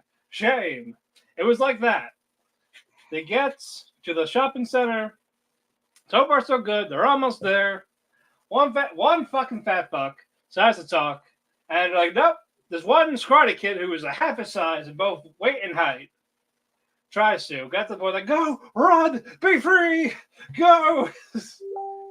And there's letting talk. Like, what is it? The blue hair girl. She really wants to talk. Yui really wants to say something, but she doesn't. And these girls are running for their lives. They're running for their lives. Yeah, because they can run. They didn't say they just had to get there. They just had to get there. And now the comments were getting too much. And as they were about to talk, Mekaru, disguised as a fan, stops that one fan. They go ahead, tears in their eyes. They're screaming. They're talking, but they're talking to themselves. Not to the fans directly, but it may seem like it was to themselves. And they're going to be those voice actresses. They did this. They keep their thing. Tears, huzzah, and an after credit. And with the after credit, Mekaru, I didn't see the radio. What? I didn't see the after credit actually. Well, Mekaru, she's listening to radio, and turns out Yui, Yasumi, they have their characters back as their characters. Why? That's what they did. Oh, Yeah, this gets lowered on my list. Where's my list? Oh, this is getting lowered. This is getting lowered. No. You know what? I'm gonna up this one. I'm upping this one and lowering the other one. Yep. Sure. Based. Lowered it. I swear to God, I just lowered it on my list. After that, I swear to you, I just did. Lowered it. It's on my list. It's gonna stay on my list, but it just got lower. Well, I liked it. You're the one that hated it. Hated it. Now, main event: Jellyfish Can't Swim in the Night. I love this episode and hated a part that was similar to fucking. I know you hate idol culture in Japan. I don't hate idol culture in Japan. And that's what it's sounding like. I hate idol fans. I guess you can call them part of the culture, but I don't hate the culture necessarily. You hate the fan base. I absolutely loathe the fan base. Yes. I wish there aren't enough trucks in the world to hit enough of these motherfuckers. Not enough of them. Just honk honk, send them to another fucking world. Right. That's what we need. You know what we need? We need an anime where there's a giant bus crash of fucking loser geek fucking pieces of shit fucking idol fans, and they all get isekai'd Rudy style, and then that's where they have to fucking live. That's what we need. I'll give that motherfucker 10 stars all day. I'll break the Dave Meltzer scale for that fucking anime. Oh my fucking god. Yeah. But anyway, let's just get this over with. Yeah. Okay. We have another stalker. But we'll get to him more later on. Why can't the good people die? Or why can't the bad people die? I don't work like that, apparently. Die, please. Do the world a favor. Like do the world a favor and just die. You're not needed.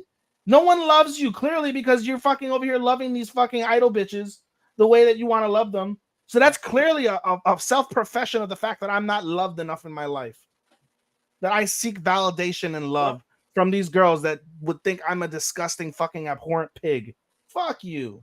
Yes. I will say that it was adorable for Kano calling Yoro just to hear her voice. Sure. I love all the part. I hate the idol fans. Hate them. I wasn't talking about that. I was talking about Kano and Yoro. I was talking about the Yuri. Oh yeah. Yeah, we'll get to the fans later when we get to what happened. Sure. Today's title is Ethan's in a bad mood. Yeah, again or still. Again or still. This is just a culmination of just so still. Ethan's still there. I'm still there. Ho's mad. Yes. But yeah, we'll get to the quick things before that, because that is going to be a big thing. More or less, next announcement, a live concert. Doing it for Halloween. They need ideas. Yay! 1 year anniversary. Yay! Yep. So basically, to get this idea, they need a getaway, basically. Sure. So Kim is in charge of booking the hotel. Sure. She books a love hotel. I didn't realize it was a love hotel because I was like, it doesn't like, I'm so used to it. It didn't look like it. No, I'm like, bro, that's a gorgeous hotel. I thought that was a hotel for children. Yeah, And no, she was more focused on the jellyfish themed beach. It was gorgeous. Yeah, Gorgeous. so I'd stay in that hotel. oh yeah, no. So I get her. And I love, by the way, I love how they saw the couple. They were like walking to like they're gonna fuck, and the girls are like. Also, Kim fangirled like 5 times, passed out, spirit leaving her body. Yeah, because of the fucking cosplay outfits. But basically, they do a live stream. They make it a concert for this. Well, they'll wear a mask because identity. Yep. So this whole time, basically, it's all being prepared for it. Planned out. Everything's going flawless. Kano's asking the fans, like, hey, bring blue glow sticks and bring blue umbrellas for the show. You guys are going to be part of the show. I have a vision for our band and for you guys, the fans. Yep. It's going to be great. Please bring them. Okay. Yep. It's getting close, but controversy. Kano gets doxxed by that fucking piece of shit. Yeah, because someone recognized her from when they were in that backup concert for the mother. Because she's the disgraced idol that punches other idols in the face. How dare you punch my idol? Yeah, she was violent. So she got doxxed. Of course, with doxing, there's death threats. Why? She's 16! You piece of shit! We did not learn from Hana Kimura. No! Nope, we did not learn. Apparently, they embraced that shit. Now you understand why I said there's not enough fucking trucks in Japan to fucking run over these motherfuckers. None. Look, if you want to get mad at someone you grew up with, fine. We all do that. We do that with fucking wrestling. But death threats and doxing is a no. Outing where somebody lives, like we saw on Voice Actor Radio. No. Yeah, no. If you want to be mad, be mad. But that's it.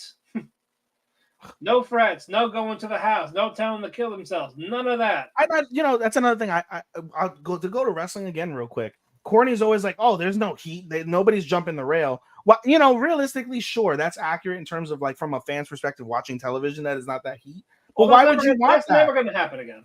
But why would you want that anyway in wrestling today? And then like people get upset, like, oh, well, fucking they beat the fan up. Yeah, good. They should break his neck. Break it. Yeah, look, people are mentally ill compared to back then, so it's not a good idea. But even though, you get where we're going with this conversation. I get it, but yeah. And this is why Japan should maybe allow certain people to have guns. Pow pow. Or problem solved. Or take better care of your fucking celebrities. Human beings, because Japan clearly has treat them like human beings. That's it. Japan has a two opposite ends of the spectrum: kind, respectful, loyal, loving, or like the fucking scum of the fucking earth that crawled out of the depths of fucking hell and live in Japan. There's no in between. Clearly. But because of this, the person hosting the venue wants them to cancel. They don't want to do it. People are going to send threats there. They're sending threats to the building. Yeah, we don't know if we're letting angry people in. They're going to freaking destroy the building. Yeah. So and Kiwi is like, I'll pay for it, and she lays down. Yeah, Kiwi's like, hey, so how about no fans? Like, but they'll got to pay. Where's the money? Basically. Trust me, I got something. And Kiwi does honestly give a heartfelt like thing to Kano in the group. Like, I understand, like you had your image. We all wanted this. But to make everybody happy, everybody's safety, I've got an idea. Will you trust me on my idea? And the girls, after the power of social media, and that's what's going to come down to. The power of technology. Yeah. And so, yep. Kim throws $1,000 basically. So they do it. Kano is kind of hesitant. because she really wanted the fans there. Yep. But Mahiru as a surprise. As she's about to get ready, Kiwi's like, all right, light it. Blue everywhere, fan art. Yeah. Yeah, Mahiru basically said, hey, fans, we can't do this, so how about get your fan art? We'll have it displayed at the show. So you're there. Yep, that's so you are there. And the blue shade and everything, Kiwi live streaming it. Yep. And just seeing all these positive comments. The majority of them were positive. You know, there's if I want to go back another side quest really, really briefly, there's a EDM artist that I listen to. His name is damn it, I'm forgetting it. Is it Ganja? No, it's not Ganja. It might be one of the artists. Anyway, one of the artists. And every year when they go to Lost Lands, which is the event I went to last year, he has a set. In his set, before the concert, he puts out a tweet. He's done this for 2 years in a row. He puts out a tweet and he's like, if you could tell your future you, if you could tell your past you something that would help you that you learned in your life, what would it be? And it's all these wonderful comments of like, it's okay to cry, like, you know, lean on others, talk to somebody, you know, that you might find a comedic one in there, like don't take that drug or whatever, like learn to be happy because you happy is the best form of love you can give anybody. Like all these wonderful, beautiful comments. And you see it the very first time I saw it, I got emotional seeing it because it was just absolutely beautiful. They have really nice music to it, and it leads to an incredible like drop to bring everybody back to happiness after their sad tears. It's wonderful production, absolutely gorgeous. You see stars, all that goodness. But that 1000, this reminded me of that particular like sequence with that, and it was just absolutely fucking incredible. But no, very nice episode. I'm glad they ended it like that, like a strong ending. It was absolutely wonderful. No, that's not. You actually lied. That's not the end of the episode. The end of the episode is. So as group. As Mahiru is, as Mahiru's, she fell asleep drawing on her table. Her phone vibrates and she wakes up. It's late at night, early in the morning, whatever you want to say. And she looks at the phone. And during the live stream production that they were going through, you see the woman who Kano mentions is like, I think that's her mother. It's her actual mother. Yeah, that's the mother or manager, whatever you want to call him. She's the manager of her former idol group. And she emails Mahiru and says, the group would like to commission art from you. And Mahiru's like, huh? End episode. Yeah, but no, very good. This is the best episode they've done. Oh, yeah, no, this is why we're closing with it. Outside of the bullshit that I raved about for about 20 minutes, but nonetheless. Did you get out of your system? For now, yeah. Till someone else pisses you off? Yeah. Mm-hmm. All right. Well, guys, the cafe is closed. Follow me on Twitter, DameFix12. Follow him at Showstopper24. Follow our Twitter at Otaku Cafe Anime. Follow his Instagram, Anime Daisuke24. Follow my Visit Evergarden Cosplay. We have a link tree for wherever you listen to your favorite podcast, whether it be the Spotify, Apple, Amazon, iHeartRadio, YouTube. You can watch the video replay on YouTube once we are finished recording. We want to thank WM Twin Network, Chairshot Radio, and Jershi Radio for hosting us on their platforms. You can follow their YouTube channel. You can follow their websites. Wherever you want to do it. We want to thank Sean for also being our editor. And we will see you next week for more goodness as these shows are going to continue on. Until then, oyasumi, good night. Goodbye, Sekai. Bye-bye.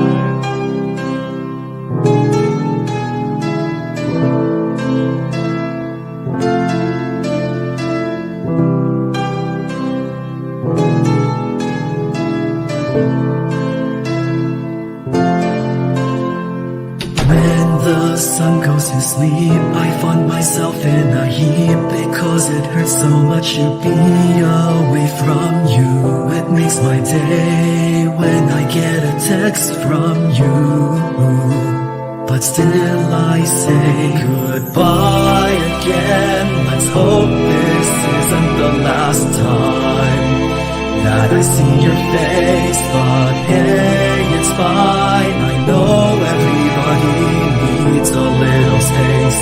there's no one to blame. Goodbye again, let's hope this isn't the last time that I hear your voice, but it's your choice, I can't keep